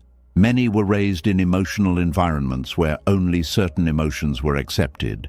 Maybe sadness was treated like weakness. Maybe anger was treated like danger. Maybe fear was treated like failure. Maybe vulnerability was mocked. So the person learned to suppress emotions that seemed inconvenient or unacceptable. Over time, they lost the ability to hold emotional complexity safely. They began dividing emotions into good and bad instead of seeing them as information. But emotions are not moral failures. They are internal experiences. Some are pleasant, some are painful, some are confusing. Some arrive together in strange combinations. But none of them automatically make you defective. The problem begins when a person starts emotionally policing themselves constantly. You should not feel this. You already dealt with this. You cannot feel both. Pick one. This internal pressure creates emotional fragmentation. Parts of the self become rejected simply because they do not fit the emotional image the person wants to maintain, and rejected emotions rarely disappear peacefully. They often wait quietly beneath the surface until exhaustion, stress, loneliness, or silence finally gives them room to rise. This is why emotional suppression eventually becomes heavy. It takes enormous energy to constantly push away feelings that want acknowledgement. A person spends years pretending they are fine while carrying grief in the background of their nervous system. They tell themselves they are over something while secretly feeling hurt every time the memory returns. They insist they are emotionally strong while their body quietly carries tension every day. The body remembers what the mind tries to silence. And eventually, unresolved emotions begin speaking through anxiety, numbness, irritability, exhaustion, or emotional shutdown. Not because the person is weak, but because unprocessed emotions still need space somewhere. This is where the forgotten practice becomes powerful. Making room instead of making war. Making room for the feeling without immediately trying to erase it. Making room for contradiction without demanding emotional perfection. Making room for complexity without forcing immediate resolution. This does not mean drowning inside emotion. It means allowing emotional truth to exist without punishment. There is deep wisdom in saying, I feel grateful and I still feel tired. I love this person and I still feel hurt. I am healing and I still have difficult moments. I am hopeful and I am also afraid. Those sentences create emotional wholeness. Wholeness is not emotional purity. It is emotional honesty. And honesty creates internal safety. Many people are frightened of emotional contradiction because they think contradictory feelings mean they are dishonest or unstable. But emotionally mature people often carry multiple truths at once. A parent may feel enormous love for their child while simultaneously grieving how exhausting parenthood can sometimes feel. A person may feel thankful for survival while mourning what survival cost them emotionally. Someone may finally achieve success and still feel disconnected from themselves because achievement does not automatically heal. Loneliness. These emotional mixtures are not abnormalities. They are part of the human condition. The problem is that modern culture often pressures people to simplify emotions into clear narratives: happy or sad, strong or weak, healed or broken, confident or insecure. But real emotional life rarely fits inside those clean categories. Human beings contain layers, and the more deeply you live, the more emotional complexity you often experience. This is especially true for sensitive people. Sensitive people often feel emotions intensely and simultaneously. They can hold empathy and frustration together. They can feel peace one moment and grief the next. They can see beauty while still carrying pain. But because society often misunderstands emotional depth, many sensitive people grow ashamed of their internal complexity. They start believing they are too emotional. But emotional depth is not weakness. It simply requires better emotional understanding. One of the greatest forms of emotional maturity is learning not to panic when conflicting feelings appear. A person who lacks emotional tolerance often rushes toward certainty immediately. They need one clear emotional answer because ambiguity feels threatening. But emotional wisdom allows space for uncertainty. It says, I do not need to fully resolve this feeling tonight. I can let this emotional contradiction exist while I continue living. That kind of inner flexibility creates enormous peace, because much of suffering comes from emotional rigidity, the demand that emotions must behave perfectly, the demand that healing must look clean, the demand that every feeling must make immediate sense. But many feelings need time before clarity arrives. Sometimes the heart understands things in layers. Sometimes emotions untangle slowly. Sometimes contradictory feelings exist because different parts of your experience are equally real. You can miss a person and still know they were unhealthy for you. You can feel sadness after making the right decision. You can feel fear while moving toward growth. You can feel exhausted while still loving your life. These truths can coexist. And when you stop forcing emotional simplicity onto yourself, the nervous system relaxes, because now feelings no longer have to fight for permission to exist. This creates emotional spaciousness. Spaciousness is deeply healing because it removes urgency from emotional experience. A person no longer feels pressured to solve every feeling instantly. They can sit beside emotion instead of wrestling it to the ground. This changes the relationship with the self completely. Instead of becoming a judge inside your own mind, you become a witness. You stop interrogating every emotional movement. You stop demanding perfect internal consistency. You stop punishing yourself for being emotionally layered. And this is important because many people secretly abandon themselves whenever difficult feelings appear. The moment shame arrives, they reject themselves. The moment fear appears, they criticize themselves. The moment sadness returns, they conclude they are failing. But emotional abandonment creates fragmentation inside the psyche. Parts of the self begin feeling unwanted. Certain emotions become exiled. Then those emotions often return louder because what is denied usually intensifies. This is why reconciliation requires inclusion, not inclusion of destructive behavior, but inclusion of emotional truth. A reconciled person can say, there is fear here, there is grief here, there is anger here, there is also love here, there is also hope here. Nothing needs to be erased immediately for healing to continue. This understanding becomes especially powerful during life transitions. Transitions naturally create contradictory feelings. A person moving toward a better future may still mourn the familiarity of the past. Someone leaving an old identity behind may feel excitement and grief simultaneously. Even positive change often contains emotional loss because every transformation asks something old to end. But many people interpret these mixed emotions as signs they are making the wrong choice. They mistake emotional complexity for confusion. In reality, complexity often means something important is happening. Growth stretches emotional capacity. It asks the heart to hold endings and beginnings together. This is why emotionally mature people are often more comfortable with paradox. They understand that human beings can contain contradiction without collapsing.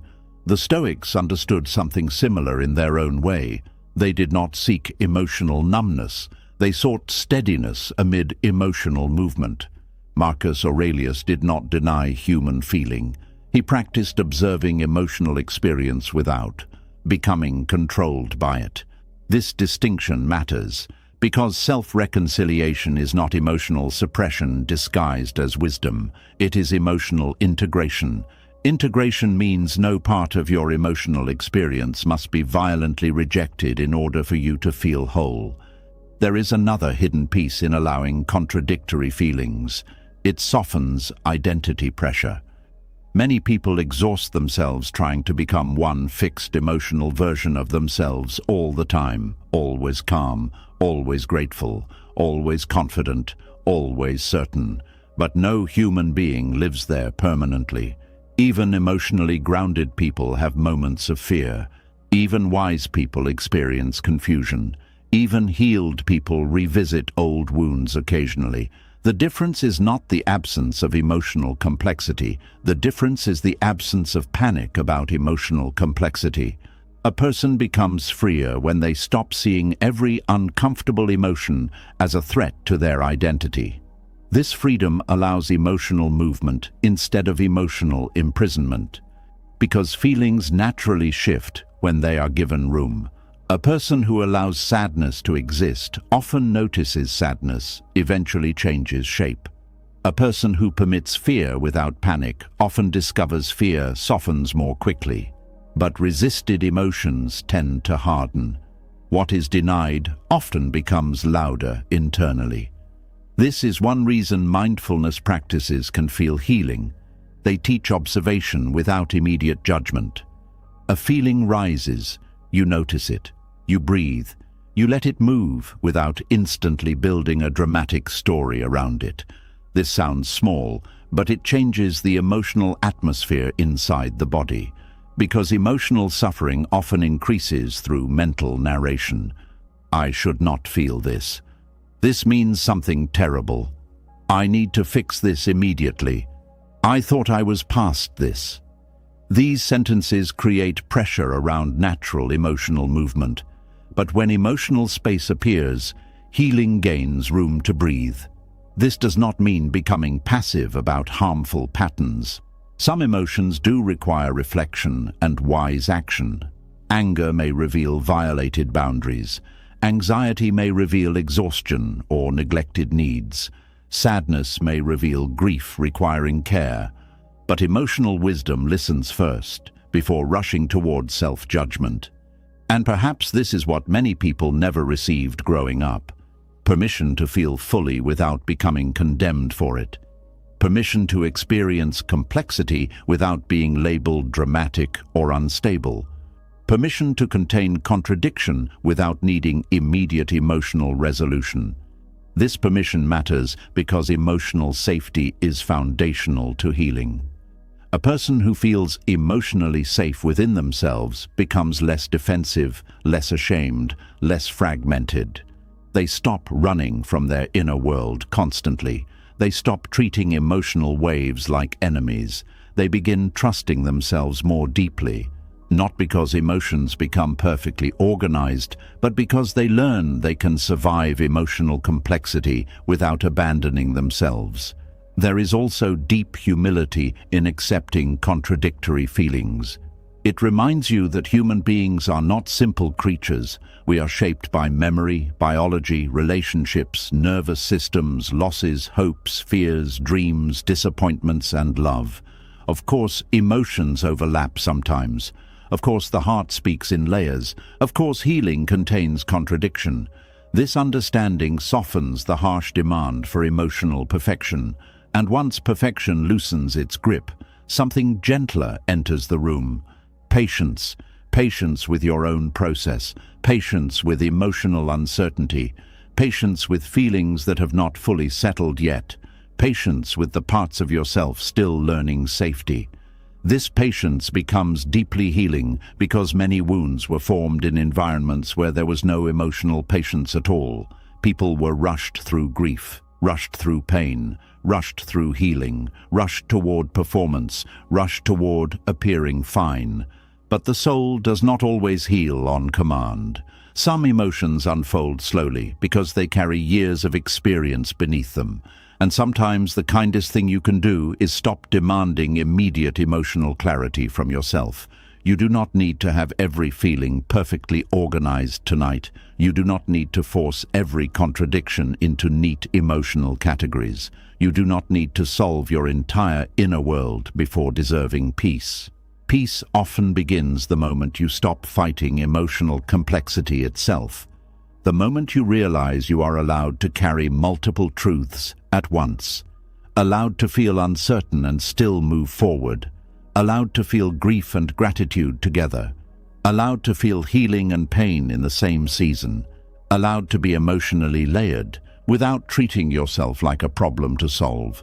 This is the forgotten practice, not eliminating contradiction, making room for it with enough steadiness that it no longer terrifies you.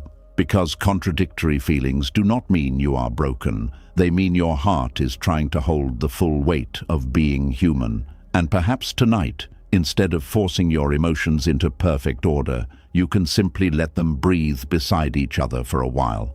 The fear beside the hope, the sadness beside the gratitude, the exhaustion beside the love, the uncertainty beside the courage. None of these feelings cancel each other out. They are all part of the same human story unfolding inside you. And healing does not require choosing one emotion while destroying the rest. Sometimes healing is simply learning how to hold the complexity gently enough that your own heart finally stops feeling like a battlefield. And after learning how to make room for contradictory feelings without treating them like emotional mistakes, another hidden pressure begins to reveal itself. Many people are not only tired from their emotions, they are tired from constantly trying to understand everything perfectly before allowing themselves to feel at peace. They believe they must fully figure themselves out before they can finally rest. Every feeling must be explained, every thought must make sense, every uncertainty must be solved, and because life rarely gives complete clarity, the mind becomes trapped in endless searching. There is a quiet kind of suffering that comes from needing absolute certainty before you feel safe inside yourself. The mind keeps asking questions without end. Why am I like this? What exactly is wrong with me? What if I am missing something important? What if I make the wrong decision? What if I never fully heal? And beneath all these questions is one deeper fear, the fear that uncertainty itself is dangerous. This is why many people live in constant mental tension. They are not only trying to heal, they are trying to eliminate every unknown part of life. They want emotional clarity before taking action. They want certainty before trusting themselves. They want guarantees before allowing their heart to relax. But life does not work that way. Some seasons arrive without explanation. Some emotions remain partially unresolved for a while. Some questions do not receive immediate answers. And some parts of healing only become understandable after you have already walked through them. Yet the mind often refuses to accept this. It believes uncertainty means something is wrong, so it keeps searching obsessively for the perfect explanation that will finally remove all discomfort. This is where overthinking quietly takes control of a person's life. Overthinking is often misunderstood as simply thinking too much.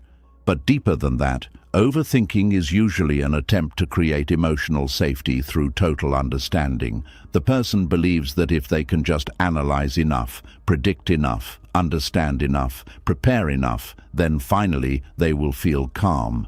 But the tragedy is that the search for perfect clarity often creates more confusion, because the mind keeps moving the finish line. One answer creates 5 new questions. One realization creates another layer of doubt. One moment of certainty disappears the moment fear returns. And eventually the person becomes mentally exhausted, not because they are incapable of peace, but because they are demanding impossible levels of clarity from a deeply human life. Human beings are not mathematical equations. The heart does not always move logically. Healing does not always unfold neatly, and life itself contains mystery. But many people secretly treat uncertainty like failure. If they do not fully understand their emotions, they panic. If they do not know exactly what the future holds, they become restless. If they cannot perfectly explain why they feel the way they do, they become frustrated with themselves. This creates enormous pressure inside the mind. The person becomes emotionally interrogative all the time. Why am I still sad? Why do I feel both hope and fear? Why can't I just know what I want? Why am I confused? But confusion is not always dysfunction. Sometimes confusion is simply part of transition. A person moving from one version of themselves into another often feels uncertain for a while. Old identities loosen before new ones fully form. Old beliefs collapse before deeper understanding emerges. Emotional clarity may temporarily disappear while the inner world reorganizes itself. But many people misinterpret this natural process as failure. They think peace only belongs to people who have everything figured out. Yet some of the calmest people in the world are not people with perfect certainty. They are people who learned how to live gently beside uncertainty. This is one of the hidden foundations of self-reconciliation, the ability to stop demanding complete clarity before allowing yourself compassion. There is deep emotional freedom in admitting, I do not fully understand everything I feel right now, and that is okay. That sentence softens enormous amounts of internal pressure, because now your nervous system no longer has to solve your entire existence tonight in order to deserve rest. Many people unknowingly live as if their mind is a courtroom where every feeling must defend itself logically before being accepted. If the emotion cannot be perfectly explained, they become suspicious of it. If the future cannot be predicted clearly, they panic. But life often asks us to walk through uncertainty without complete understanding. Even the biggest decisions in life rarely come with total clarity. Love does not. Healing does not. Purpose does not. Growth does not. There are moments when you simply move forward with partial understanding and trust that deeper clarity will unfold later. This terrifies the controlling mind because control wants guarantees. It wants certainty before movement. It wants emotional proof before trust. But peace grows differently. Peace often grows through learning how to remain steady even when everything is not fully clear yet. This is why self-reconciliation begins when you stop treating uncertainty like an emergency. A person who fears uncertainty becomes trapped in constant mental checking.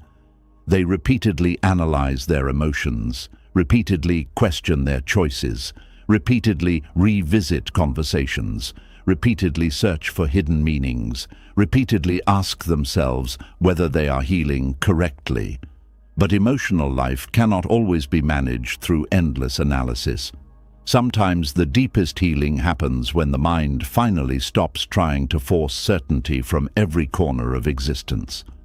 There is also another hidden problem with demanding perfect clarity. It creates fear around imperfect emotions. A person believes they must completely understand why they feel hurt before allowing themselves to rest. Or they think they must fully resolve every emotional contradiction before moving forward. So instead of living, they stay mentally stuck inside endless inner investigation. But not every emotion arrives with immediate explanation. Sometimes sadness appears before understanding. Sometimes exhaustion appears before awareness. Sometimes the body recognizes something long before the conscious mind fully understands it. The nervous system often speaks through feeling before logic catches up. This is especially true for people who ignored themselves emotionally for years. Once they finally slow down, emotions begin surfacing in layers. But because they cannot instantly explain every feeling, they panic. What is happening to me? But healing is not always immediately understandable while it is happening. A seed underground does not look organized while it is breaking open, yet transformation is still taking place beneath the surface. Human beings often demand visible clarity from invisible inner processes, and this creates impatience with the self. A person wants immediate answers to wounds that formed over decades, immediate peace after years of survival mode, immediate certainty after long emotional confusion. But deep inner healing often unfolds gradually and quietly. The mind may not fully understand everything immediately, and that does not mean healing is absent. There are seasons in life where clarity comes afterward, not before. You understand the lesson later, you understand the purpose later, you understand why something ended later, you understand why you needed rest later. You understand why your heart resisted something later. But many people become emotionally violent toward themselves during the period before understanding arrives. They think uncertainty itself means danger. This fear creates a constant pressure to figure yourself out. Modern culture intensifies this problem. Everywhere people are told to optimize themselves constantly. Know your purpose immediately. Know exactly who you are, heal quickly, become emotionally intelligent instantly, have clear goals, have clear identity, have clear direction. But real human growth is often much slower and more mysterious than that. Sometimes you discover who you are by living, not by endlessly analyzing yourself. Sometimes clarity emerges through experience, not through obsessive thinking.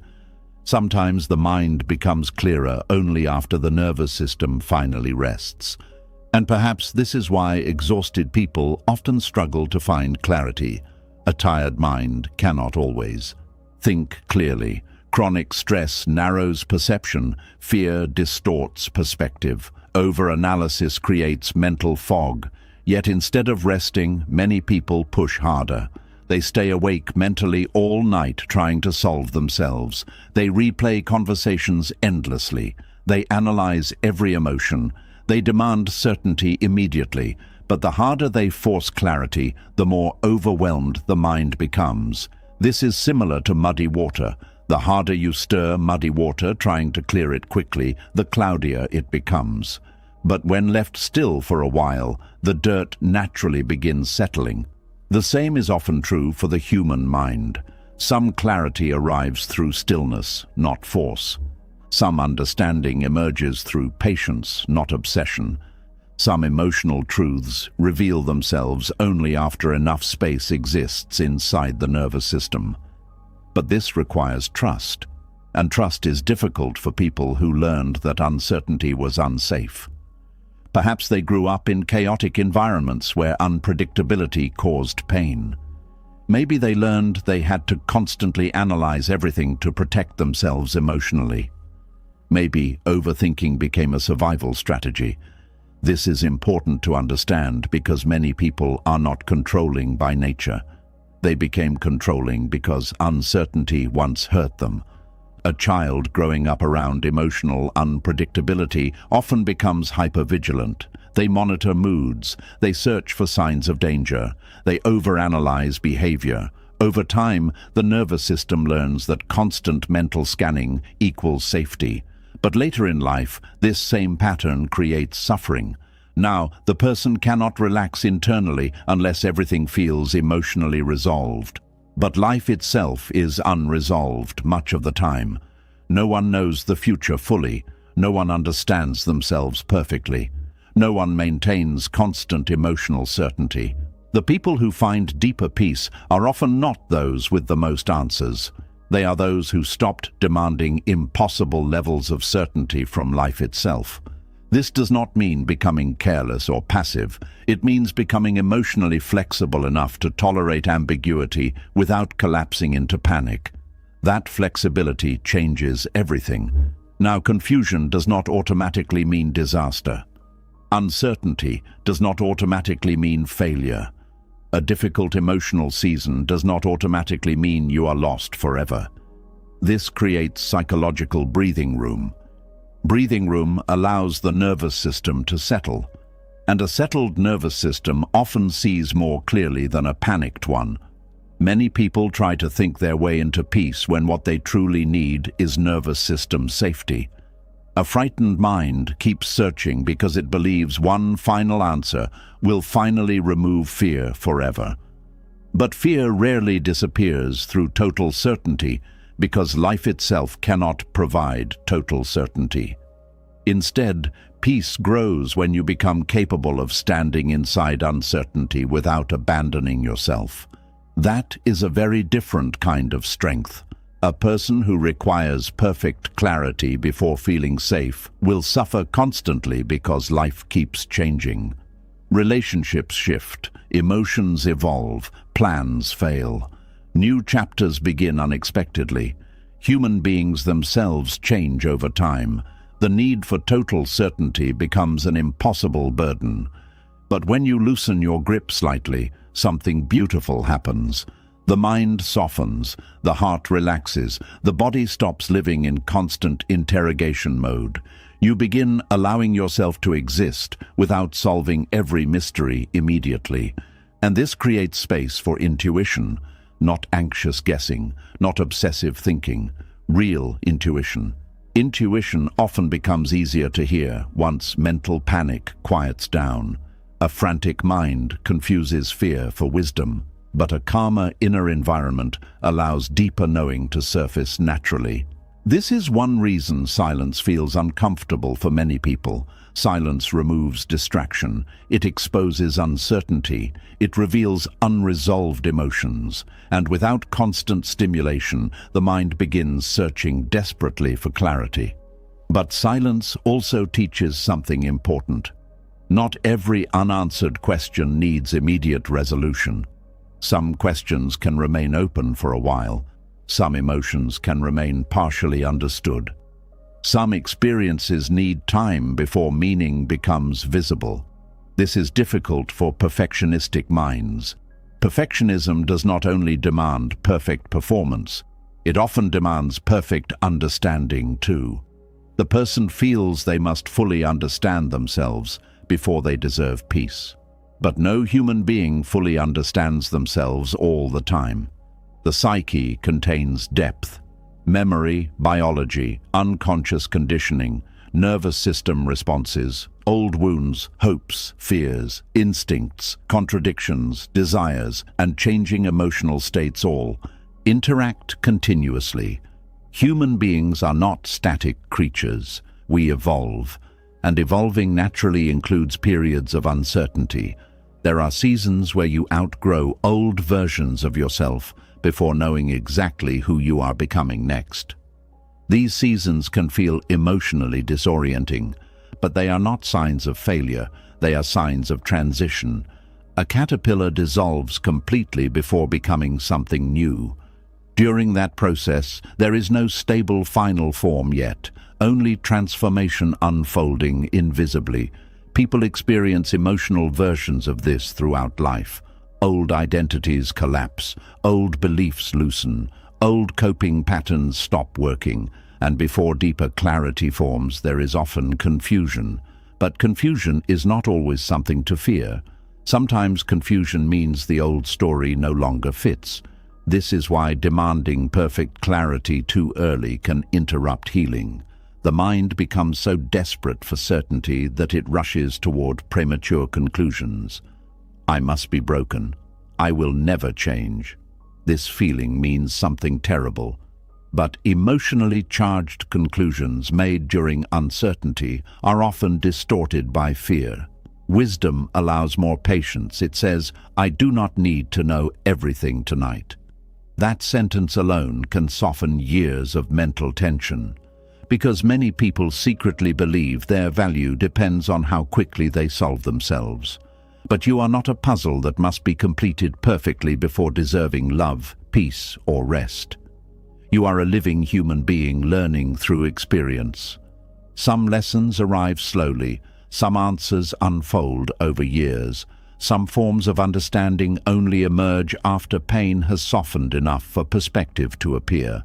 This is why self-reconciliation begins when the demand for perfect clarity weakens. Now the relationship with yourself changes. You stop aggressively interrogating every feeling. You stop forcing immediate emotional certainty. You stop punishing yourself for not having every answer yet. Instead, you begin relating to yourself with more patience, more trust, more steadiness. You begin saying, "I do not fully understand this yet, but I can still care for myself. I do not know exactly where life is leading right now, but I can still take the next gentle step. I do not need complete certainty in order to remain present."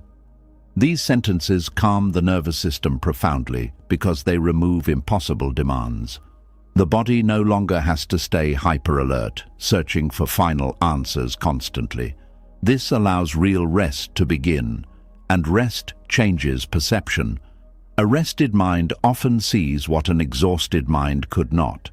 Many people believe they need more thinking when what they actually need is more softness, more breathing room, more silence, more trust in the unfolding process of life. The Stoics understood this deeply. They knew that human beings control very little ultimately. The future remains uncertain. Circumstances shift constantly, but suffering increases when the mind demands total control over what cannot be fully controlled. Marcus Aurelius often reminded himself to focus on what could actually be guided, his response, his values, his actions in the present moment. Not endless certainty about every future possibility, not perfect emotional clarity, not total control over life. This perspective creates freedom, because peace becomes rooted in presence instead of prediction. A person no longer waits for perfect understanding before allowing themselves calm.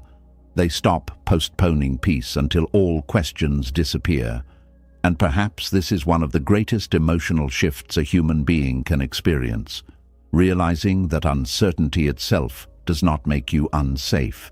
You can still breathe inside the unknown, still love inside uncertainty, still move forward without complete answers, still trust yourself while learning, still rest while life remains unfinished. This understanding softens the desperate need to constantly solve your inner world, and once that desperation loosens, something quieter begins appearing beneath the mental noise. Not total certainty, not perfect clarity, something gentler. A deeper trust that you do not need to understand every part of yourself perfectly in order to stop fighting yourself. That healing can continue even while some questions remain unanswered. That peace can exist even while life remains incomplete. That your worth is not measured by how quickly you untangle every emotion. And perhaps tonight, you can let go of the exhausting belief that you must fully figure yourself out before you deserve rest. Perhaps you can stop demanding absolute clarity from a deeply human life. Perhaps you can allow yourself to exist softly beside uncertainty for a while, not because confusion feels comfortable, but because you are beginning to understand something wiser. The mind does not become peaceful when every mystery disappears. The mind becomes peaceful when it finally stops treating uncertainty like an enemy that must be conquered before life can begin. And once you stop demanding perfect clarity from yourself, another shift quietly becomes possible. You begin realizing that maybe peace was never supposed to come from defeating your thoughts completely. Maybe the reason you feel so tired is because you have spent years standing against your own mind, as if every difficult thought were an enemy trying to destroy you. But the human mind does not become calm through endless resistance. It softens when someone finally learns how to sit beside it without fear. There is a kind of loneliness that cannot be explained easily. It happens when a person becomes uncomfortable with their own inner world. They may still function normally on the outside, but inside they feel emotionally unsafe with themselves. Silence becomes tense. Rest becomes difficult. Stillness feels threatening. The moment thoughts appear, the person immediately braces for conflict. This is how many people unknowingly live every day. Their own mind feels like a place they must constantly manage, control, monitor, or escape from. And because of this, they never fully relax inside themselves. They become mentally defensive all the time. A painful thought appears, and they immediately push back. An uncomfortable memory rises, and they panic. Fear enters the room, and they rush to silence it. Doubt arrives, and they begin mentally arguing for hours. Without realizing it, they spend enormous energy fighting thoughts that may not even require battle. This constant resistance creates exhaustion. Not because thoughts themselves are always powerful, but because resistance consumes emotional energy. The body tightens. The nervous system stays alert. The mind becomes hyper-focused on internal discomfort.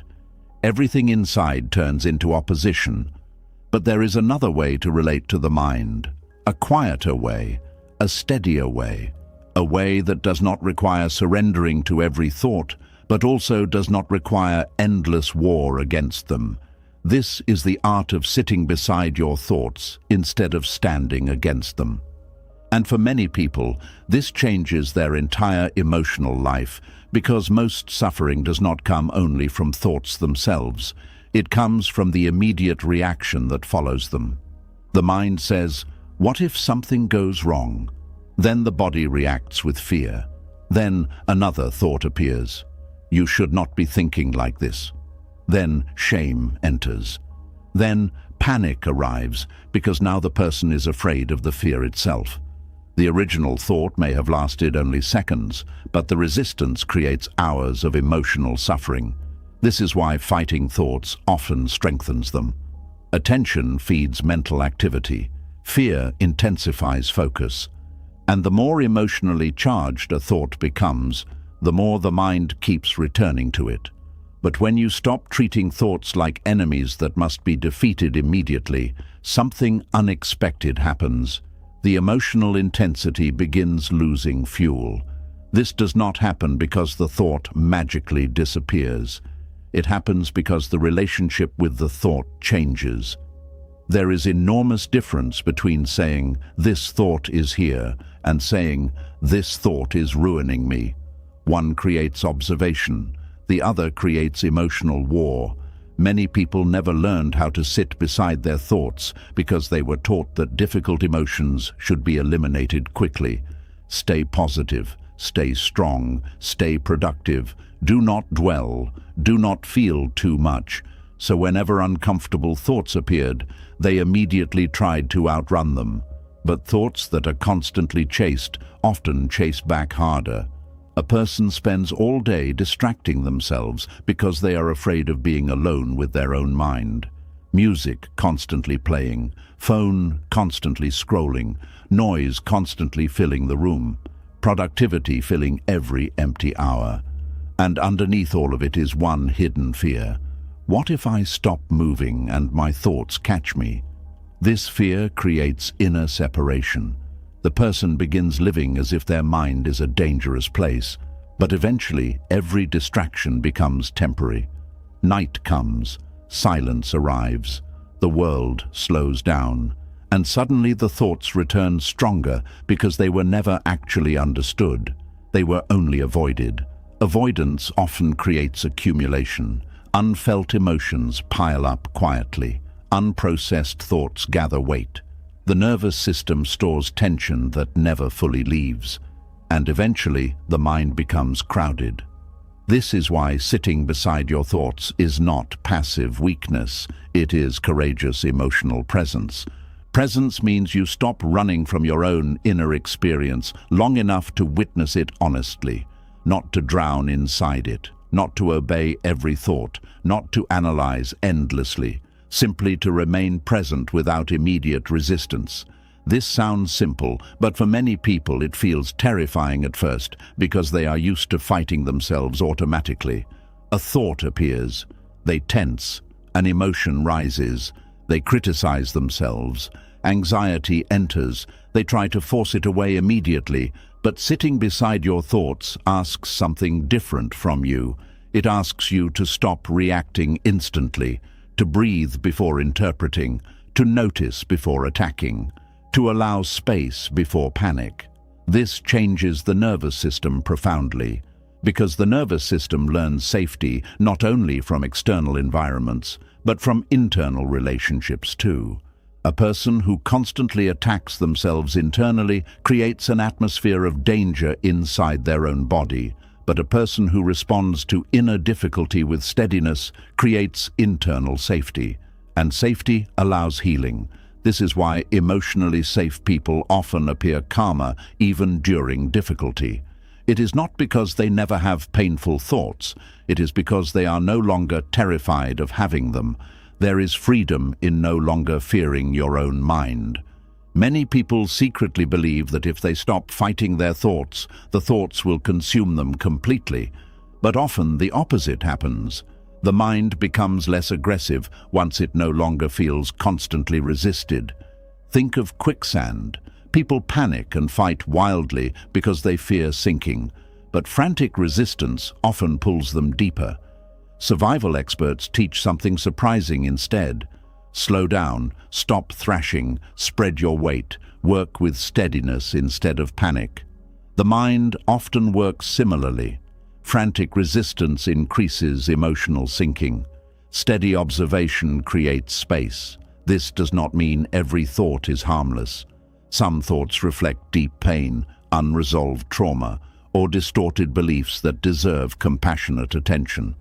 But compassionate attention is very different from emotional warfare. War creates fear. Attention creates understanding. And understanding changes everything. A person sitting beside their thoughts begins noticing patterns that panic previously hid. They notice certain fears appear more strongly when exhausted.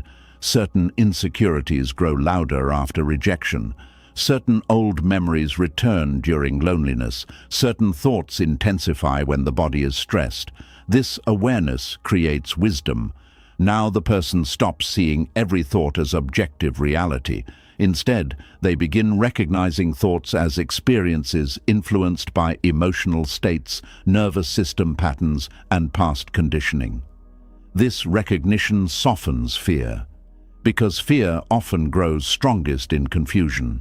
A person who does not understand their own inner world becomes easily overwhelmed by it. But a person who calmly observes the mind gradually becomes more familiar with its patterns, not controlling, familiar. That familiarity reduces panic. The same way storms become less terrifying when you understand weather patterns. This is why mindfulness practices have existed for thousands of years across different traditions. Not because humans were trying to become emotionless, but because they were trying to develop a different relationship with thought itself. The goal was never perfect mental silence. The goal was freedom from automatic entanglement, freedom from immediately becoming every thought that appeared, freedom from emotional fusion, freedom from the endless cycle of reaction and resistance. Many people think peace means never having difficult thoughts again. But peace is often quieter than that. Peace is being able to sit in the same room as your thoughts without becoming emotionally destroyed by their presence. This is a profound form of strength, especially in a world that constantly teaches people to escape discomfort immediately. Discomfort itself is not always dangerous. Sometimes discomfort is simply part of being emotionally alive. A memory hurts because something mattered deeply. Fear rises because the nervous system learned survival through alertness. Sadness appears because the heart knows loss. These experiences do not make you weak, they make you human. But when the mind becomes afraid of its own humanity, suffering multiplies. This is why sitting beside your thoughts requires compassion, not indulgence, not helplessness. compassion. Compassion says, "This is difficult, but I do not need to attack myself for experiencing it." That sentence changes the emotional atmosphere inside the body, because many people unconsciously believe harshness creates strength. They think inner cruelty will force them into healing faster. But shame rarely creates lasting peace. Fear rarely creates emotional safety. Punishment rarely creates reconciliation. A person heals more deeply when they stop becoming violent toward their own inner experience. And violence is not always loud. Sometimes violence sounds like constant self-rejection. You should not feel this. You are ridiculous. Why are you still struggling? You are too sensitive. These sentences create internal hostility. The mind tightens under hostility, but sitting beside your thoughts changes the tone completely. Now the inner response becomes softer. This thought is painful. I notice fear here. I feel overwhelmed right now. There is sadness moving through me. Notice the difference. No attack, no humiliation, no emotional abandonment, just awareness. This awareness creates emotional regulation naturally because the nervous system no longer feels trapped inside internal danger. One of the deepest truths about the mind is this: what is resisted aggressively often becomes more persistent. This is why people who desperately try not to feel anxious often become more anxious. The fear of anxiety adds another layer of anxiety. The fear of sadness adds tension around sadness. The fear of intrusive thoughts intensifies focus on intrusive thoughts. Eventually, the person becomes trapped not only by the original thought, but by fear of the thought itself. Sitting beside your thoughts interrupts this cycle, because now the thought is no longer treated like an emergency, and thoughts lose power when panic stops feeding them constantly. This process takes practice because many people have spent years reacting automatically. Their nervous systems are trained for inner combat. The moment discomfort appears, defense mechanisms activate immediately. Some people intellectualize, some distract, some overanalyze, some numb themselves, some become emotionally reactive. These responses often formed for understandable reasons. At some point, the mind learned that discomfort was unsafe. But adulthood offers an opportunity to slowly teach the nervous system something new. That difficult thoughts can exist without catastrophe. That feelings can rise without immediate collapse. That discomfort can move through the body without destroying identity. This is emotional resilience, not emotional suppression. Resilience allows movement. Suppression creates internal freezing. Many people appear calm externally while internally frozen. Frozen grief, frozen fear, frozen anger, frozen exhaustion. But frozen emotions do not disappear. They simply wait, sometimes for years. Then suddenly a small trigger awakens enormous emotional reactions that seem disproportionate to the moment. The person becomes confused. Why am I reacting so strongly? Often because the nervous system has been carrying accumulated emotional weight for a very long time. Sitting beside your thoughts allows emotional thawing, slowly, gently, without forcing. This is why healing cannot always be rushed. Some emotions need space before they soften naturally. Some thoughts lose intensity only after they stop being treated like forbidden enemies. A person who constantly fears sadness often becomes emotionally exhausted trying to avoid it. But a person who learns how to sit quietly beside sadness without drowning discovers something surprising. Emotions move. No feeling stays exactly the same forever. Even intense emotions shift over time when they are not constantly resisted or dramatized. This is important because many people secretly fear permanence during emotional pain. They think, "I will feel this way forever." But emotional states are fluid. Thoughts move. Feelings evolve. Nervous systems regulate gradually. And often the mind calms not through force, but through safe observation. This is why breathing matters during emotional overwhelm. Breathing tells the body, we are still here, we are still safe enough to stay present. A slow breath interrupts panic's momentum. A grounded body helps the mind soften. The body and mind constantly influence each other. A tense body creates mental alarm. A calmer body creates more emotional space. This is why practices like walking slowly, sitting quietly, journaling honestly, resting deeply, or simply placing a hand over the chest during emotional overwhelm can feel healing. They communicate steadiness to the nervous system. Steadiness teaches the mind it does not need to scream for survival, and perhaps this is what many people truly need. Not more self-criticism, not more analysis, not more inner fighting, but a safer relationship with themselves, a relationship where difficult thoughts can exist without creating immediate self-rejection, a relationship where emotions are allowed to move without becoming moral failures, a relationship where uncertainty does not automatically create panic. This relationship changes everything because eventually the mind begins trusting your presence. Trust matters deeply. A frightened mind does not relax around hostility. It relaxes around steadiness, and steadiness does not mean perfection. It means remaining emotionally present without abandoning yourself. This is especially important during painful memories. Many people either avoid memories completely or obsessively relive them. But sitting beside your thoughts creates a middle path. The memory comes. You notice it. You breathe. You allow the feeling without becoming consumed by it completely. You stop trying to erase the memory instantly. You stop trying to solve the entire past tonight. You simply remain present long enough for the nervous system to learn, I can survive remembering without collapsing. That realization creates tremendous emotional freedom. Because many people are not only haunted by memories, they are haunted by fear of their memories. But feared memories often soften once they are no longer emotionally avoided. Again, not immediately, not magically, but gradually.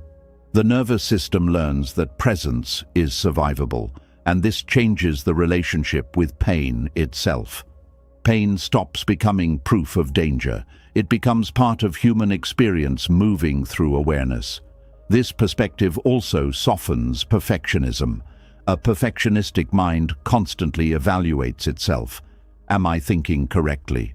Am I healing fast enough? Am I emotionally stable enough? But sitting beside your thoughts removes constant evaluation. Now thoughts become experiences to notice rather than performance tests to pass. This creates internal rest, real rest, not distraction, not numbness, rest. And many people are far more emotionally exhausted than they realize because they have not rested mentally in years. Even during quiet moments, they remain internally alert, monitoring, correcting, analyzing, preparing, defending.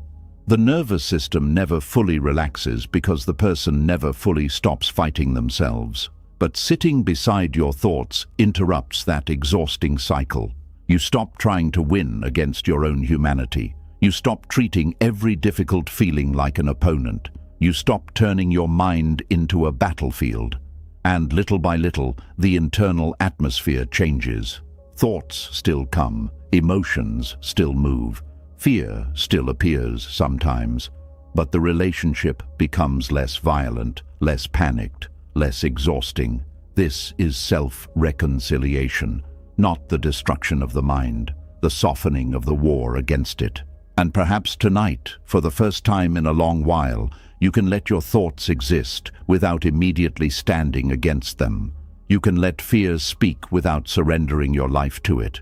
You can let sadness pass through without deciding you're broken. You can let uncertainty breathe without demanding immediate answers. You can sit quietly beside your inner world without treating yourself like an enemy to defeat. Because peace does not always arrive through control. Sometimes peace arrives through companionship. The kind of companionship where your own mind finally realizes it no longer has to fight for permission to exist. And once that realization settles into the nervous system, even slowly, something inside begins loosening. The tension softens, the resistance weakens, the constant inner defense begins lowering its guard. Not because life suddenly became perfect, but because you finally stopped standing against yourself long enough to sit beside your own humanity with patience instead of fear. And after learning how to sit beside your thoughts instead of constantly fighting them, another layer of inner peace slowly begins to reveal itself. You start noticing that not every painful feeling belongs to the present moment.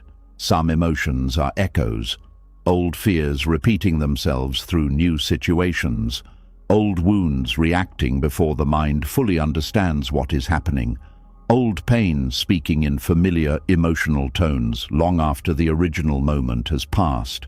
And much of human suffering comes from arguing with these echoes as if they are current truths instead of lingering emotional memories still moving through the nervous system. There are moments when a person reacts to something small with emotions that feel much larger than the situation itself. A delayed message creates panic. A cold tone of voice creates deep insecurity. A simple disagreement awakens enormous fear of abandonment, and afterward the person feels confused. Why did I react so strongly? Often because the present moment touched an old emotional echo. The mind remembers emotionally even when logic says the danger is over. A child who constantly felt rejected may grow into an adult who panics when someone becomes distant. A person who lived through betrayal may struggle to fully relax even inside healthy relationships. Someone who spent years criticized harshly may hear failure in situations where no one is actually attacking them. The emotional echo returns automatically, and many people spend years fighting these echoes instead of understanding them. They become angry at themselves for still feeling afraid, ashamed for still feeling sensitive, frustrated that old pain still appears. But emotional echoes are not signs of weakness. They are signs that certain parts of the nervous system still remember what survival once felt like. This is important because the body often carries emotional memory differently than the conscious mind. A person may logically know they are safe now while emotionally reacting as though danger is still nearby. The nervous system moves slower than intellectual understanding, and this creates confusion. The mind says, "You should be over this already," but the body quietly says, "I still remember." This inner conflict becomes exhausting because the person starts arguing with their own emotional reality. I should not feel this. This does not make sense. Why am I still affected? And each argument adds another layer of emotional pressure.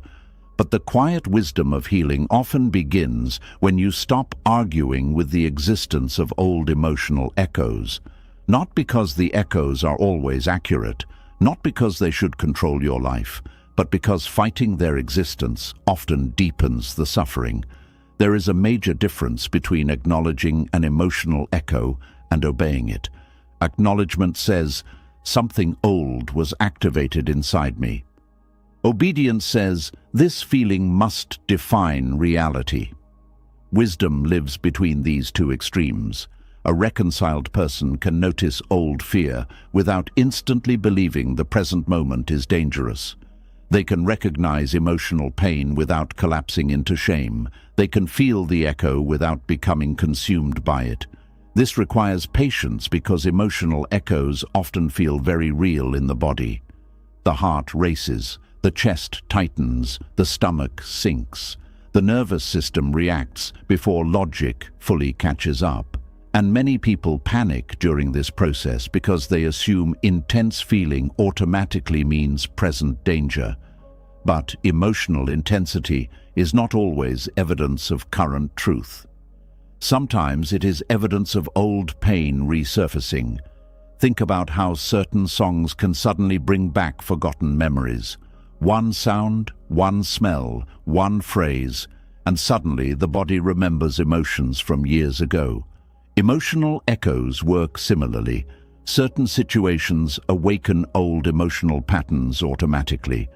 A person may feel abandoned during small moments of distance because the body remembers what abandonment once felt like. Someone may become defensive during harmless criticism because the nervous system remembers humiliation from years earlier. Another person may feel guilty whenever they rest because their body learned early in life that worth depended on productivity. These reactions often happen beneath conscious awareness, and when people do not understand this, they often become cruel toward themselves. They think, "I am too emotional. I am broken. I should not react this way." But emotional echoes are not personal failures. They are unfinished emotional imprints still seeking safety, understanding, or release. This is why self-reconciliation requires gentleness toward old emotional patterns instead of constant war against them. War keeps the nervous system activated. Gentleness allows the nervous system to slowly relearn safety. Many people secretly believe healing means never being emotionally triggered again. But human beings are not machines that can erase all emotional memory completely. Certain experiences leave deep imprints. Healing often means learning how to respond differently when old echoes appear. It means recognizing this feeling may belong partly to the past. That recognition changes everything, because now the present moment stops carrying the full emotional weight of old pain automatically. A person who understands emotional echoes becomes less reactive, not emotionless, less reactive. They begin pausing before concluding catastrophe. They stop assuming every emotional wave reflects objective reality. They recognize patterns. This fear feels familiar. This shame sounds old. This reaction reminds me of something deeper.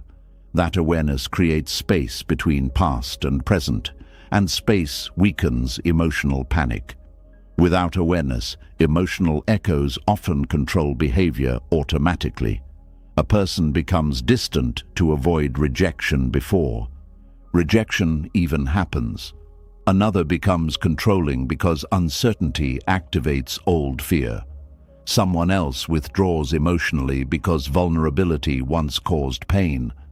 The person believes they are reacting to the present, but often they are reacting to accumulated emotional history. This is why unresolved emotional pain quietly shapes adult life. Not because people are weak, because the nervous system adapts around survival.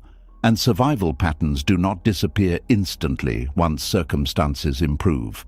A person who grew up emotionally unsafe may still struggle to trust peace years later. Calm can feel unfamiliar to a nervous system trained for alertness. Stillness can feel uncomfortable to someone who spent years surviving chaos. This is one reason emotionally healthy love can initially feel strange to wounded people. Their nervous system is accustomed to emotional intensity, unpredictability, or hypervigilance. Peace feels unfamiliar, sometimes even suspicious. The old emotional echo says, "Stay alert." And if the person argues aggressively with themselves for having these reactions, shame grows. But shame rarely heals emotional memory. Safety does, consistency does, patience does, compassion does. This does not mean excusing harmful behavior endlessly. Emotional echoes explain reactions, but they do not remove responsibility for growth.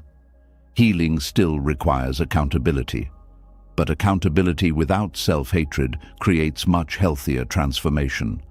A person can say, "This reaction came from old pain, and I still want to respond differently." That sentence contains both compassion and responsibility. Many people only learned one extreme or the other, either total self-blame or total avoidance. But reconciliation creates balance. You stop demonizing yourself for having emotional wounds, and you also stop surrendering your whole life to those wounds. This middle path creates emotional maturity. Emotional maturity understands that old pain can still exist without fully controlling the present. A memory can still hurt without defining your future. An emotional echo can still appear without becoming your identity. This understanding becomes especially important because old emotional echoes often sound convincing. A person abandoned emotionally in childhood may hear, "You are unwanted," inside moments that are not actually rejection. A person repeatedly criticized may hear, "You are failing," even while succeeding. A person who experienced betrayal may hear, "You cannot trust anyone, even around safe people."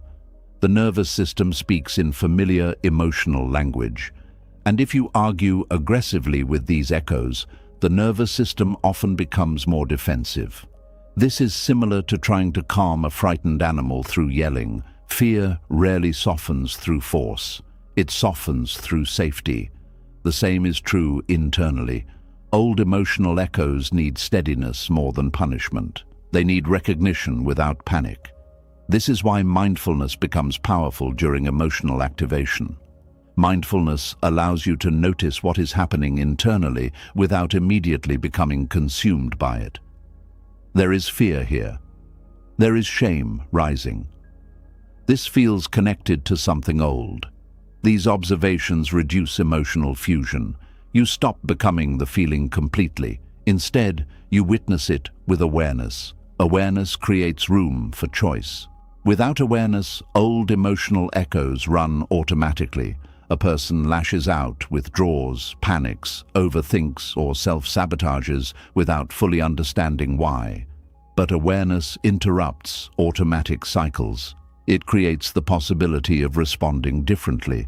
And responding differently slowly teaches the nervous system that the present is not always the past repeating itself. This process requires repetition because emotional patterns formed over years often soften gradually. A person who lived decades in emotional survival mode cannot instantly become deeply regulated overnight. Healing is often the slow retraining of the nervous system. This is why patience matters so deeply. A harsh voice saying, "Why are you still like this?" only creates more fear internally. But a steady voice saying, "I understand this reaction comes from somewhere painful," creates emotional openness. Openness allows healing. Closed fear keeps wounds frozen. Many people carry emotional echoes they barely recognize because the original pain happened so long ago. Certain beliefs become woven into identity. I must earn love. I cannot trust people. I am too much. I am not enough. These feelings make me weak. The person may not even realize these are emotional echoes rather than objective truths. They simply feel normal because they have existed for so long. This is why self-awareness can feel painful at first. A person begins noticing how much of their current emotional life is shaped by old survival patterns. But awareness is not punishment. Awareness is freedom beginning. Because once you recognize an emotional echo, you stop automatically confusing it with present reality. You stop building your entire future around old emotional memory. This does not erase the feeling instantly, but it changes your relationship with it. And relationship matters. The mind often amplifies what feels resisted or feared. But what is calmly acknowledged often softens naturally over time. This is why arguing constantly with old emotional echoes keeps them alive. The person keeps reinforcing internal danger. I should not feel this. This means I am failing. Something is wrong with me. The nervous system hears attack. Attack increases defense. Defense strengthens emotional activation, and the cycle continues. But when you stop arguing with the existence of the echo itself, the nervous system begins lowering its guard slowly, not because the pain was imaginary, because it no longer feels emotionally exiled. There is deep healing in no longer treating your wounded parts like embarrassing problems to hide. Many people secretly abandon themselves emotionally whenever old pain resurfaces. They become impatient, critical, ashamed. But wounded parts often become louder when abandoned. This is true even in ordinary human relationships.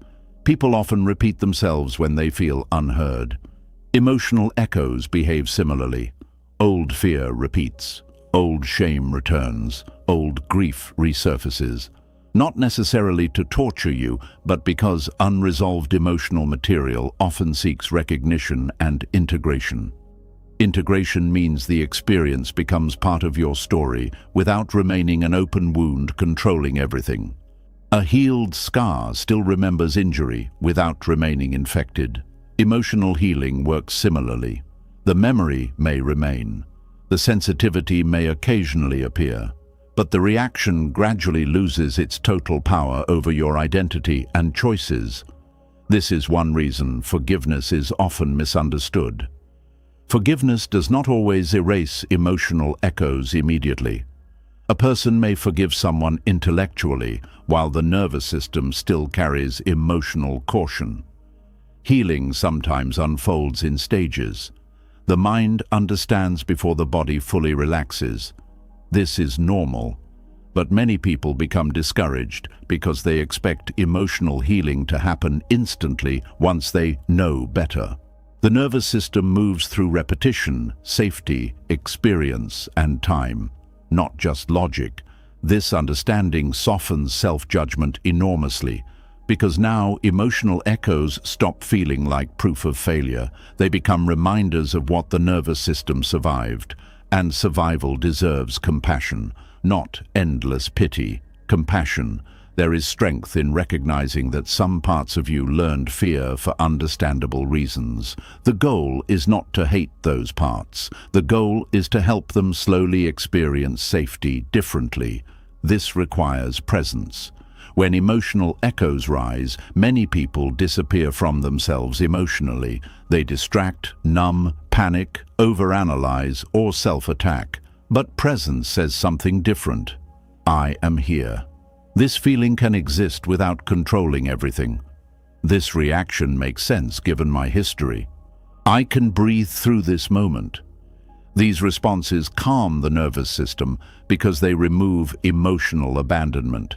The body learns safety through repeated experiences of non-abandonment.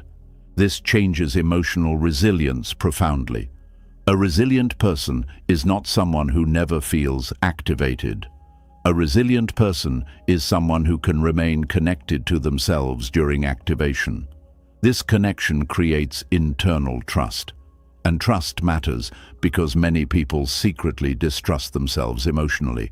They fear their own reactions, fear their own memories, fear their own vulnerability. But sitting beside emotional echoes without immediate war slowly rebuilds trust. You begin realizing, I can survive difficult feelings without collapsing.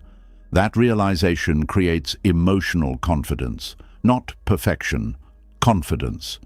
Confidence that emotions can move through without destroying your worth. There is also quiet wisdom in understanding that emotional echoes often fade more naturally when they are no longer fed by panic. The person who constantly fears anxiety becomes hyper-focused on anxious sensations, but the person who notices anxiety calmly without catastrophic interpretation often experiences less escalation. Again, this does not happen instantly every time, but gradually the nervous system learns new responses, and those new responses weaken old cycles. This process is deeply human.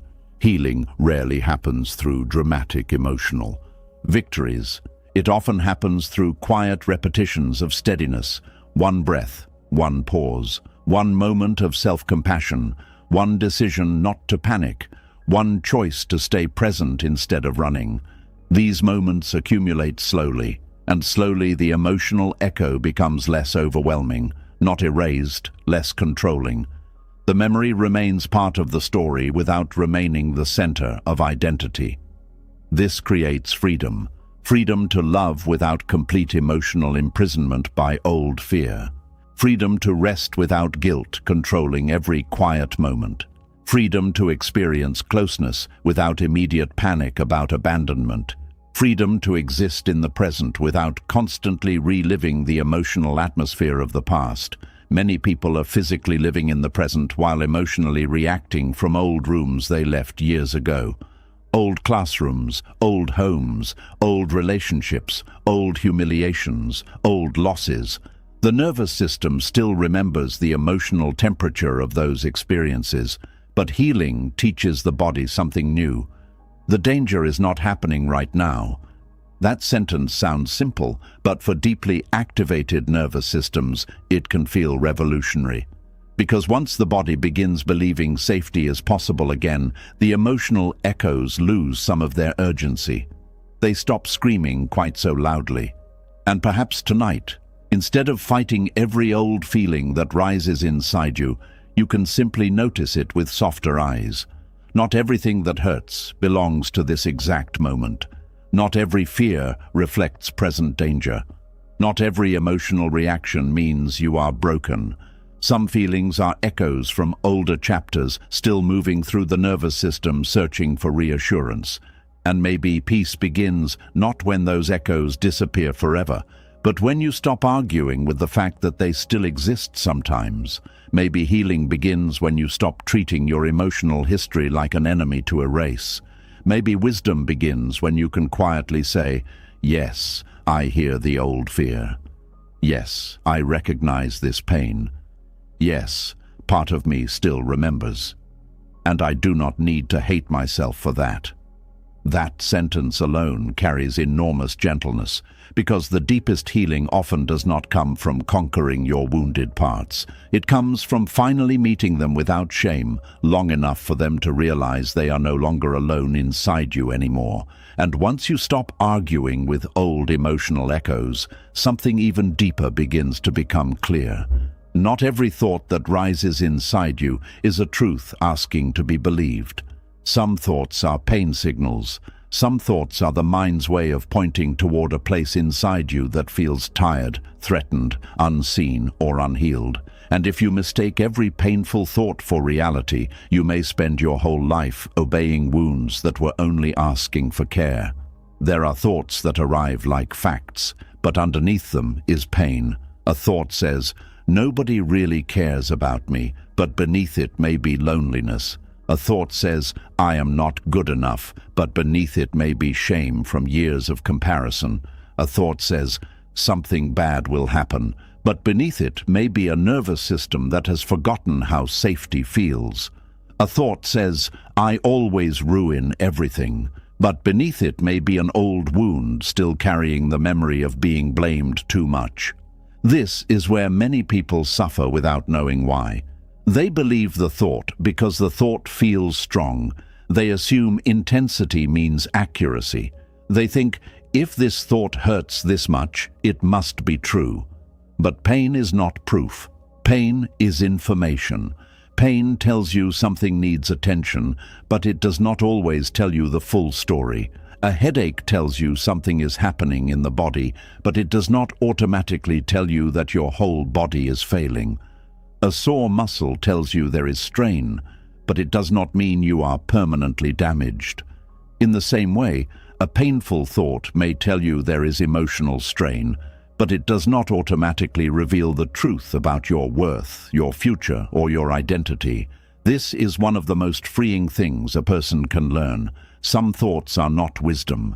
They are wounds speaking, and wounds often speak in extremes. They say, always. They say, never. They say, no one. They say, everyone. They say, forever. They take one painful moment and stretch it across your entire life. One rejection becomes, "I am impossible to love." One mistake becomes, "I destroy everything I touch." One anxious day becomes, "I will never be at peace." One season of confusion becomes, "I have no future." But these are not always truths. They are often pain trying to explain itself with the only language it knows. Pain does not always speak gently. Sometimes it shouts. Sometimes it exaggerates. Sometimes it creates dark stories because it is desperate to be noticed. And if you do not understand this, you may begin building your life around sentences created by fear. This is why self-reconciliation requires discernment. You are not learning to reject every thought, and you are not learning to believe every thought. You are learning to listen beneath the thought.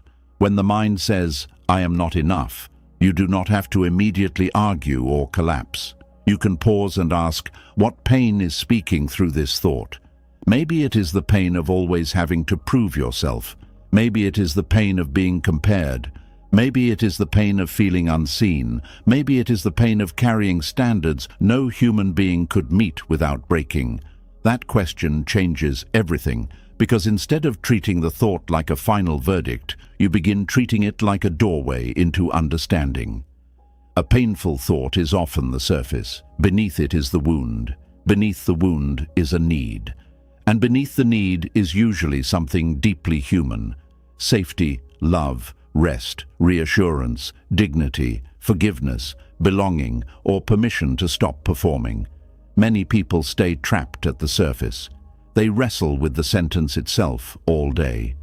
Am I enough? Am I not enough? Is this true? Is this false? Why do I think this? But the thought keeps returning because the deeper wound has not been heard. It is like hearing a fire alarm and spending all your energy arguing with the sound instead of checking where the smoke is coming from. The alarm may be loud and unpleasant, but the point is not to hate the alarm. The point is to understand what it is trying to show you. Some thoughts are alarms. They are not always accurate maps of reality, but they may be pointing toward emotional places that need care. This does not mean you must obey them. An alarm can be sensitive. It can go off when toast burns, not only when a house is on fire. The nervous system can also become sensitive. It may react strongly to small signs because it has known pain before. So the thought may not be true in the present, but the fear behind it may still deserve kindness. This is the balance. You can say, this thought is not the whole truth, but the pain behind it deserves my attention. That sentence is powerful because it refuses both denial and surrender. Denial says, there is nothing here. Surrender says, this painful thought must be true. Wisdom says, something in me hurts, and I can care for it without believing every story it tells.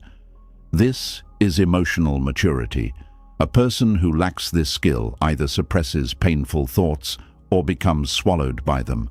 They either say, I should not think this, or they say, this thought defines me. But the healed path is gentler and wiser. It says, this thought is here. Let me understand what it is connected to. Sometimes a thought like I am falling behind is not really about time. It may be about fear of being forgotten, fear of wasting life, fear of disappointing others, fear that your effort will never matter. The thought talks about success, but the wound is about worth. Sometimes a thought like, they will leave me, is not really about the person in front of you.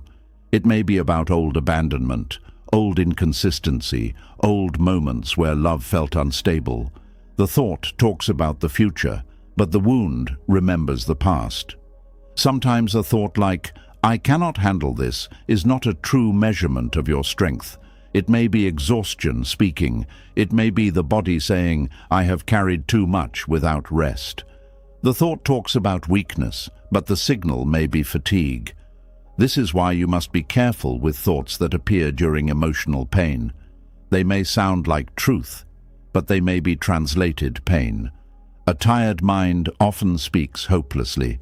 A lonely mind often speaks personally. An anxious mind often speaks catastrophically. A grieving mind often speaks permanently. A shamed mind often speaks cruelly. But these states do not always reveal reality clearly. They reveal the condition of the inner world in that moment. And once you understand this, you stop letting every painful thought become your master. You begin asking better questions, not why am I so broken for thinking this, but what is hurting beneath this? Not how do I destroy this thought immediately, but what need is hidden under this fear? Not what if this thought is true, but what part of me feels unsafe enough to believe this right now? These questions move you from panic into presence. And presence is where healing begins, because the mind often creates painful thoughts when a feeling has not been processed. If grief is ignored, it may become thoughts of emptiness. If anger is suppressed, it may become thoughts of bitterness or self-blame. If fear is denied, it may become endless predictions of danger. If shame is buried, it may become harsh inner criticism. The thought is not always the root. Sometimes it is the branch. And if you keep cutting branches while ignoring the root, the same patterns grow back again. This is why people can spend years trying to think positively and still feel wounded underneath. Positive thinking can help in small ways, but if it becomes a way to silence pain, it does not heal the wound, it only paints over it. A person says, "I am confident, I am strong, I am worthy." These words may be helpful, but if the deeper wound still feels unheard, another thought may return later. "No, you are not." Then the person feels defeated because the positive sentence did not erase the pain. But self-reconciliation does not depend on forcing happy thoughts over wounded places. It depends on learning how to meet the pain beneath the thought with honesty. If the mind says, "I am unlovable," the answer is not only, "No, I am lovable." Sometimes the deeper answer is, "A part of me learned to feel unwanted, and that part needs tenderness, not argument." That is a very different kind of healing, because now you are no longer fighting the sentence. You are caring for the wound that produced it. There is a quiet wisdom in understanding that the mind often uses thoughts to communicate emotional distress. It may not always speak clearly. It may use dramatic language. It may exaggerate. It may borrow old fears and present them as current facts. But beneath the distortion, there may be a real emotional need. This is why the goal is not to shame the mind for producing painful thoughts. The goal is to translate them. "I am not enough" may translate to, "I need reassurance that my worth is not based only on performance." "I will be abandoned" may translate to, "I need safety in connection." "I cannot do this" may translate to, "I need rest, support, or a smaller next step." "Everyone is judging me" may translate to, "I feel exposed and afraid of rejection." "I should be over this" may translate to, "I am tired of hurting and need compassion for the length of healing."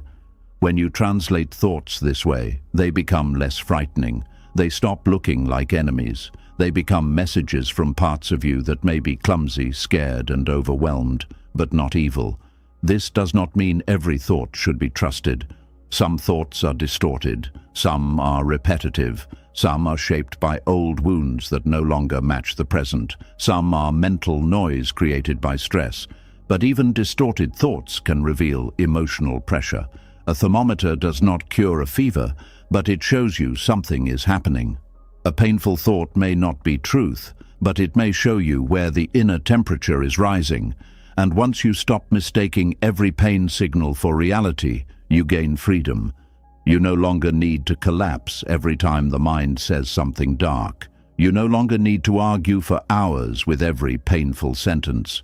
You no longer need to treat one thought as a prophecy, a verdict, or a definition of who you are.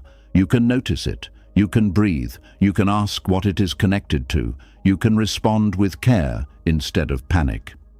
This is how inner leadership develops. Inner leadership does not mean dominating the mind with force. It means becoming wise enough to know what kind of response each inner experience needs. Some thoughts need correction, some need comfort, some need distance, some need rest, some need to be written down and examined later. Some need to pass without attention, some need to be understood as signals from deeper pain. Not all thoughts need the same response. This is why self-awareness must be gentle and intelligent. A person who treats every thought like truth becomes controlled by the mind.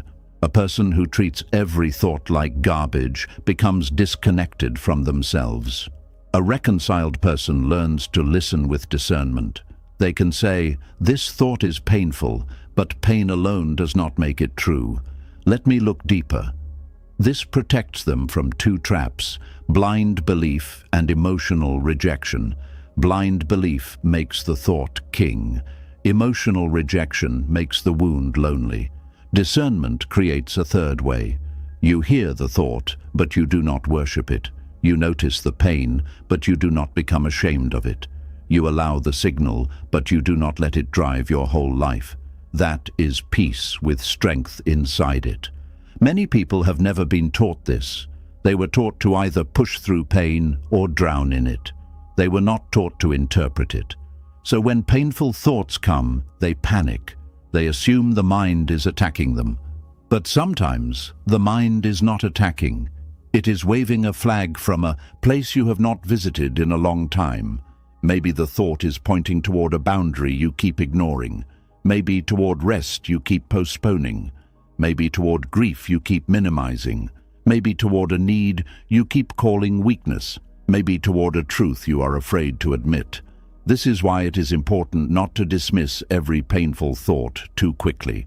Some painful thoughts are distorted, yes, but they may still contain a signal. For example, the thought, "I hate my life," may not be a final truth about your whole life. It may be a signal that something in your current rhythm feels suffocating. Maybe you need change. Maybe you need support. Maybe you need more meaning. Maybe you need to stop living only for survival. The thought is extreme, but the signal may matter. The thought, "nobody cares," may not be objectively true. There may be people who care deeply, but the signal may be that you feel unseen, disconnected, or emotionally hungry for closeness. The thought, "I am useless," is not truth, but the signal may be that you feel powerless, underappreciated, or cut off from purpose. This is how healing becomes more honest. You stop accepting the cruel wording of the thought, but you still listen for the need beneath it. That is the rare balance. Because if you believe the thought exactly as it appears, you suffer. If you reject it completely without listening, the deeper pain remains unheard. But if you translate it, you begin healing. There is another reason painful thoughts should not always be taken literally. The brain often communicates emotional states through stories.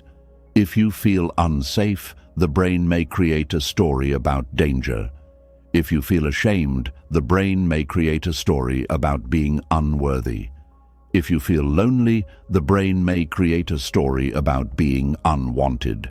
The story may feel real because it matches the emotion, but matching an emotion is not the same as matching reality. A dream can feel real while you are inside it. A fear story can feel real while the nervous system is activated. But once you wake up, or once the body settles, you may see things differently. This is why timing matters. Do not make final judgments about your worth during moments of emotional pain.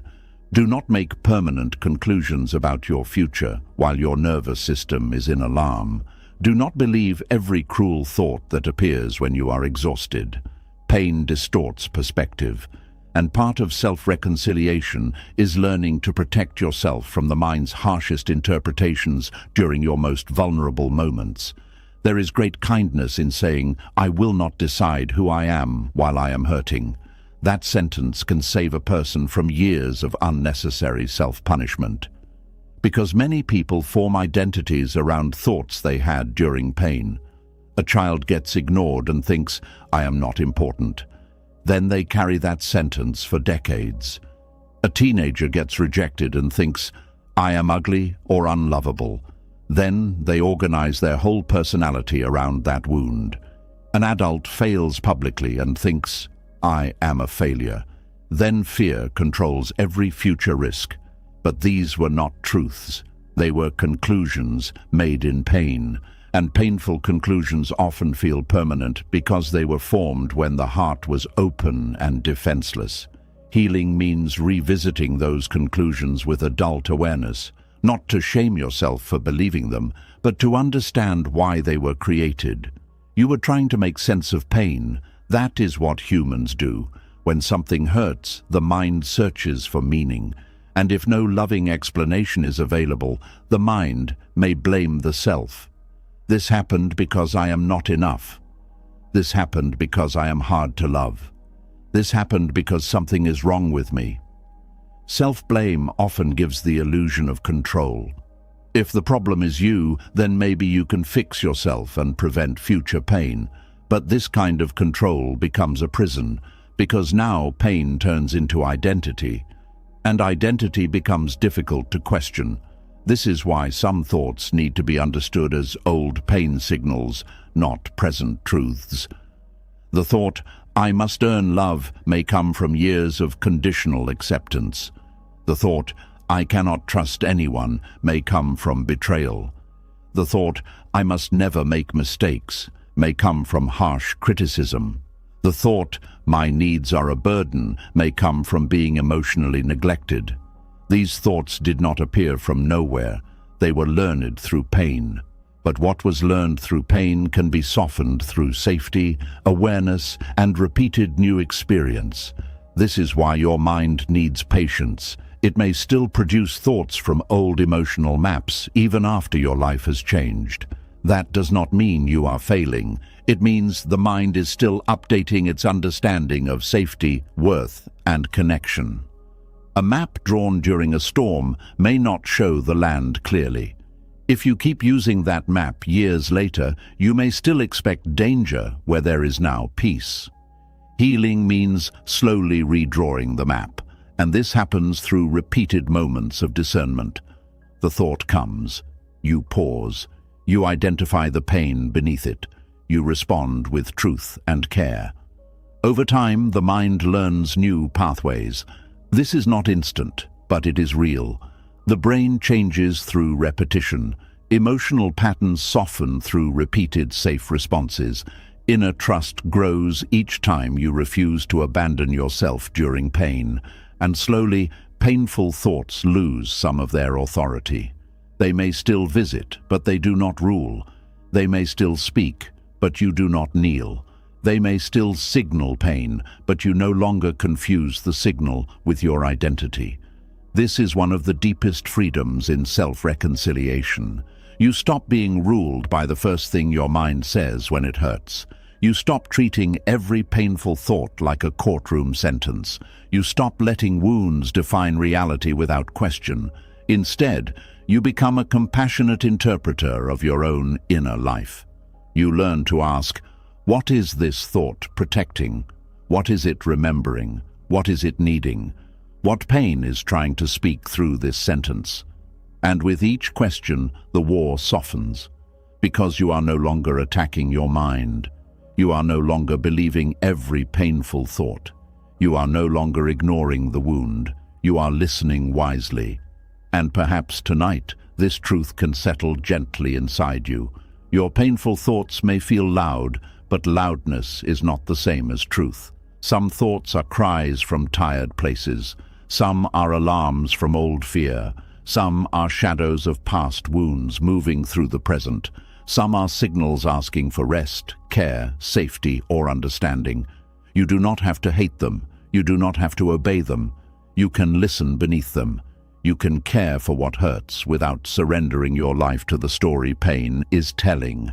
And that is how the mind begins to heal. Not by being forced into silence, but by finally being understood well enough that it no longer has to turn every wound into a sentence against you. And after realizing that some thoughts are pain signals rather than absolute truths, another deeper lesson begins to unfold quietly inside you. The goal was never to silence your mind completely. The goal was never to destroy every fearful thought or eliminate every uncomfortable emotion forever. The real art is learning how to let the mind speak without handing it complete control over your life. Because the mind can speak loudly without being wise. It can speak urgently without being accurate. And many people suffer not because the mind speaks, but because they immediately obey everything it says. There is a hidden exhaustion that comes from treating every thought like an order. The mind says, run, and the body panics. The mind says, you are failing, and the heart collapses. The mind says, something terrible is about to happen, and suddenly the nervous system acts as though disaster is already standing in the room. Over time, a person becomes emotionally controlled by every passing mental storm. But the mind was never meant to become a dictator. It was meant to become a guide that still requires wisdom, awareness, and discernment. This is one of the most important emotional shifts a human being can experience, realizing that thoughts can exist without automatically becoming commands. A thought can speak without owning you. Fear can speak without directing your future. Doubt can speak without destroying your confidence. Pain can speak without becoming your identity. This understanding creates enormous inner freedom because many people have unknowingly lived their entire lives under mental dictatorship. Every anxious prediction becomes prophecy. Every insecure thought becomes identity. Every emotional reaction becomes evidence. They never learned how to separate awareness from obedience. And this is why the mind feels so overwhelming to them. Because anything with total authority eventually becomes frightening. The mind says, "You are not ready," so they stop trying. The mind says, "People will reject you," so they hide themselves. The mind says, "You cannot handle failure," so they never risk growth. The mind says, "You should stay where it is safe," so they remain emotionally trapped for years. Without realizing it, they have handed their entire life over to fear-based thinking. But thoughts are not kings. Thoughts are experiences moving through consciousness. Some are helpful, some are distorted, some are wise, some are wounded, some are temporary reactions created by stress, exhaustion, loneliness, shame, or old emotional conditioning. This is why wisdom requires listening without immediate surrender. The mind is capable of producing beautiful insight and terrible misinformation in the same afternoon. One moment it says, "You are capable of healing." Another moment it says, "Nothing will ever change." One moment it sees possibility. Another moment it sees catastrophe. One moment it feels hopeful. Another moment it feels doomed. The human mind shifts constantly because emotional states influence perception deeply. This is why emotional maturity is not learning how to stop the mind from speaking. It is learning how to hear the mind without becoming controlled by every sentence it produces. There is a calm strength that develops when you begin responding to thoughts differently. Instead of instantly reacting, you pause. Instead of immediately believing, you observe. Instead of collapsing into fear, you breathe. This pause changes everything, because within that pause, choice becomes possible. Without awareness, thoughts control behavior automatically. A person feels anxious, so they avoid. A person feels ashamed, so they hide. A person feels afraid, so they stop moving forward. But awareness interrupts automatic obedience. The mind speaks. And instead of immediately kneeling to it, you simply notice. That thought is here. This sounds small, but it is revolutionary, because now you are no longer fused completely with the thought. You are witnessing it. Witnessing creates space, and space creates freedom. Many people are terrified of their own thoughts because they believe having a thought means they secretly want it, believe it, or will eventually become it. But thoughts are often much more random, reactive, and emotionally conditioned than people realize. The brain constantly produces mental activity, memories, predictions, fears, associations, imagined scenarios, old emotional scripts. This is part of being human, but the suffering begins when every thought is treated like absolute truth. A person has one insecure thought and decides they are permanently inadequate, one fearful thought and decides life is hopeless, one intrusive thought and concludes something is wrong with them morally. But the appearance of a thought is not the same as reality. Clouds pass through the sky without becoming the sky itself. Thoughts move through awareness in similar ways. Some stay briefly, Some linger longer, some return repeatedly because certain wounds or fears remain emotionally activated, but none of this automatically means the thought deserves complete authority over your life. This is where many people become trapped. They think emotional freedom means never having negative thoughts again, so every time fear returns, they panic. I thought I healed. I thought I moved past this. Why is this still happening? But healing is not the permanent absence of difficult mental activity. Healing is developing a new relationship with mental activity itself, a relationship where the mind is allowed to speak, but not allowed to dominate everything. This distinction matters deeply, because trying to completely silence the mind often creates more mental noise. The harder people force thoughts away, the more aware of them they become. This is why anxiety becomes exhausting. The person is not only anxious, they are fighting anxiety constantly. They fear fear itself. They monitor every sensation. They analyze every emotion. They become hyper-aware of their own mental activity. Eventually, the mind feels unbearably loud. But what if peace does not come from forcing silence? What if peace comes from no longer being frightened by mental movement? This changes the entire emotional atmosphere inside the body. Now a fearful thought can appear without creating immediate catastrophe. Now doubt can arise without completely destroying self-worth. Now uncertainty can exist without triggering total panic, because the person finally understands something important. Thoughts are visitors, not rulers. This does not mean all thoughts should be ignored. Some thoughts contain important wisdom. Some reveal unhealthy patterns. Some warn about genuine danger. Some guide you toward meaningful change. But wisdom requires discernment, not automatic obedience. A healthy mind learns how to evaluate thoughts calmly instead of emotionally reacting to all of them equally. And this evaluation becomes easier when the nervous system is less afraid. Fear distorts mental interpretation. A frightened nervous system treats every uncomfortable thought like a threat requiring immediate action.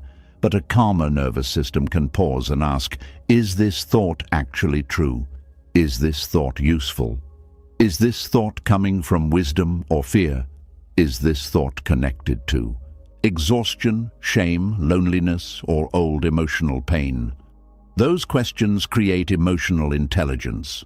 Without them, the mind becomes impulsive. Impulsive minds often mistake emotional intensity for accuracy. But intensity is not proof. A nightmare can feel intensely real while you are inside it.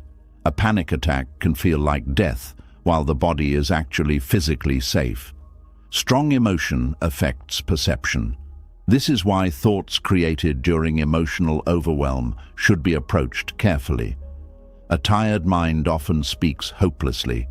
An ashamed mind often speaks cruelly. A frightened mind often predicts disaster. A lonely mind often assumes rejection. These thoughts may feel convincing because the emotional state beneath them is powerful, but feelings influence thinking. And once you understand this, you stop allowing every temporary emotional state to define your entire reality. This creates steadiness. Steadiness is not emotional numbness. It is emotional groundedness. Grounded people still experience fear, sadness, anger, insecurity, and uncertainty. But they are not dragged helplessly by every mental wave. They remain connected to deeper awareness beneath the thoughts themselves. This deeper awareness is quiet but powerful. It notices the thought without immediately becoming it. There is fear speaking. There is insecurity rising. There is shame moving through me. This kind of awareness softens emotional fusion. The person no longer says, "I am hopeless." Instead, they notice, "A hopeless thought is appearing right now." That small language shift changes identity completely, because now the thought is an experience, not a permanent definition. This is one reason mindfulness practices are so transformative. They teach people how to observe thoughts without immediately becoming consumed by them. Thoughts are allowed to rise and pass naturally instead of becoming endless internal emergencies. And perhaps this is what many people have been missing their entire lives. Permission to let thoughts exist without treating them like commands. A fearful thought can exist without controlling your choices. An insecure thought can exist without destroying your confidence. An angry thought can exist without forcing harmful action. A doubtful thought can exist without stopping your growth. This understanding restores inner authority, not through domination, through awareness. Awareness becomes the calm center from which you choose how to respond. And this is important because many people unconsciously hand leadership of their life to whichever emotion feels strongest in the moment. Fear leads one day, shame leads the next, anger leads after that. Then exhaustion takes over. The person becomes emotionally reactionary because no deeper awareness is present to guide the experience. But reconciliation changes this. You begin realizing that the mind can speak while another deeper part of you remains steady. This deeper steadiness does not scream, it does not panic, it does not catastrophize. It watches, it listens, it responds carefully. This is the part of you capable of saying, yes, fear is here, but I do not need to obey it completely. Yes, doubt is speaking, but I can still move forward gently. Yes, my mind is predicting disaster, but predictions are not guarantees. This is emotional wisdom in action, and emotional wisdom becomes stronger through repetition. At first, the mind may still feel overwhelming because old habits run deeply. A person who spent years automatically obeying anxious thoughts will not instantly become calm overnight. But each time awareness interrupts automatic reaction, new emotional pathways form. The brain learns through repetition. Each pause matters. Each moment of non-reactivity matters. Each breath before panic matters. Each gentle refusal to believe every cruel thought matters. Slowly, the relationship with the mind changes. The thoughts may still come, but their authority weakens. This process resembles sitting beside a frightened child. If the child screams, you do not immediately burn the whole house down because of the fear. You listen calmly, you assess reality, you provide reassurance, you stay steady. The mind often needs similar leadership, not harsh suppression, not total surrender, steady guidance. This is why self-reconciliation requires both compassion and boundaries internally. Compassion allows the mind to speak. Boundaries prevent the mind from ruling everything. Without compassion, the inner world becomes emotionally hostile. Without boundaries, the mind becomes chaotic. Healing requires both. A person learns how to hear fear without letting fear decide their entire future. They hear insecurity without abandoning themselves. They hear sadness without concluding life is meaningless. This balance creates emotional adulthood. Because emotional adulthood is not the absence of difficult thoughts, it is the ability to remain grounded while difficult thoughts move through awareness. This becomes especially important during uncertainty. The mind hates uncertainty because uncertainty removes control. So the mind often responds by producing endless scenarios. What if it fails? What if I embarrass myself? What if I regret this? What if everything goes wrong? The mind believes prediction creates protection, but endless prediction often creates paralysis instead. A person waits for perfect certainty before acting, loving, resting, trusting, or changing. And because life rarely offers perfect certainty, the person remains stuck.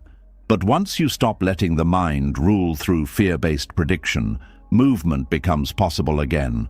You realize you do not need complete mental certainty in order to take the next step. Courage is not the absence of fearful thoughts. Courage is movement despite them. The mind may say, "You cannot handle this." But awareness quietly says, "Maybe I can handle more than fear believes." The mind may say, "Stay hidden." But awareness says, staying hidden is hurting me too. The mind may say, do not trust anyone. But awareness notices how loneliness is slowly starving the heart. This is the quiet strength of inner leadership. Not silencing the mind, seeing beyond its loudest fears. Many people spend years trying to become mentally perfect before allowing themselves peace. They think they must stop all negative thoughts first. But the mind naturally produces contrast. Fear exists beside hope. Doubt exists beside courage. Grief exists beside gratitude. Peace does not require eliminating all uncomfortable mental activity. It requires no longer being enslaved by it. This realization softens perfectionism enormously. Now you stop measuring healing by whether difficult thoughts appear. Instead, you measure healing by how you respond when they do. Do you panic immediately? Do you shame yourself? Do you obey automatically? Or can you stay present long enough to choose differently? That is growth, not perfection. Growth. There is another important truth here. The mind often repeats what it has practiced most. A mind trained for years in fear will naturally produce fearful thoughts more easily at first. A mind trained in self-criticism will produce harsh inner commentary automatically. This does not mean those thoughts are your deepest truth. It means repetition-shaped mental pathways, and new pathways require patience. Many people become discouraged because old thoughts still return during healing, but the return of a thought does not erase progress. A healed person may still hear old fears occasionally. The difference is that the fear no longer owns the entire inner world. The thought knocks on the door. It no longer owns the house. That is freedom. Freedom is not mental emptiness. Freedom is inner sovereignty. The ability to let thoughts exist without surrendering your whole identity and direction to them. And perhaps tonight, this understanding can begin changing the way you relate to your own mind forever. You do not need to destroy every fearful thought. You do not need to eliminate every doubt. You do not need to panic every time your mind becomes loud. You can let the mind speak without letting it rule. You can hear insecurity without becoming smaller. You can hear fear without abandoning your future. You can hear old pain without turning it into permanent identity. You can hear sadness without deciding life is hopeless. You can let thoughts rise and pass without chaining your worth to every sentence the mind produces during difficult moments. This is not emotional weakness. This is one of the deepest forms of emotional strength a human being can develop. Because the mind will always speak in some form. The real question is whether you will spend your life obeying every fearful voice inside you, or whether you will finally become steady enough to listen without surrendering your entire soul to the loudest thought in the room. And slowly, quietly, with patience and awareness, you begin discovering something life-changing. The mind may continue speaking, but you no longer belong to every thought it says. And maybe that is the deepest truth hidden beneath all of this. The mind was never meant to become your prison. It was never meant to be a battlefield where every thought becomes a war, every emotion becomes a problem, and every moment of doubt becomes proof that you are broken. Throughout this journey, you have seen how exhausting it is to fight yourself endlessly. You have seen how fear disguises itself as self-correction, how the inner critic often hides old wounds, how shame keeps reopening the same pain, and how peace begins the moment you stop treating your own humanity like an enemy. Real healing is not becoming perfect. It is becoming safe within yourself. It is learning how to sit beside your thoughts without drowning in them. It is learning how to let emotions breathe without putting them on trial. It is understanding that you can still grow without hating the version of you that struggled. And maybe tonight, for the first time in a long time, you can stop asking your mind to become flawless before you finally allow yourself peace. Because reconciliation does not happen through force. It happens through understanding, through patience, through compassion, through slowly realizing that the voice inside you does not need more punishment. It needs rest. If this message reached something deep inside you, write, "I choose peace within," in the comments. Let that be your quiet promise to yourself tonight. And if this journey helped you feel even a little lighter, do not forget to subscribe and turn on the notification bell for more deep reflections like this. There are still many conversations waiting to help you heal, soften, and reconnect with yourself again. Now close your eyes, breathe slowly, and remember this: you do not have to win a war against your own mind to deserve peace.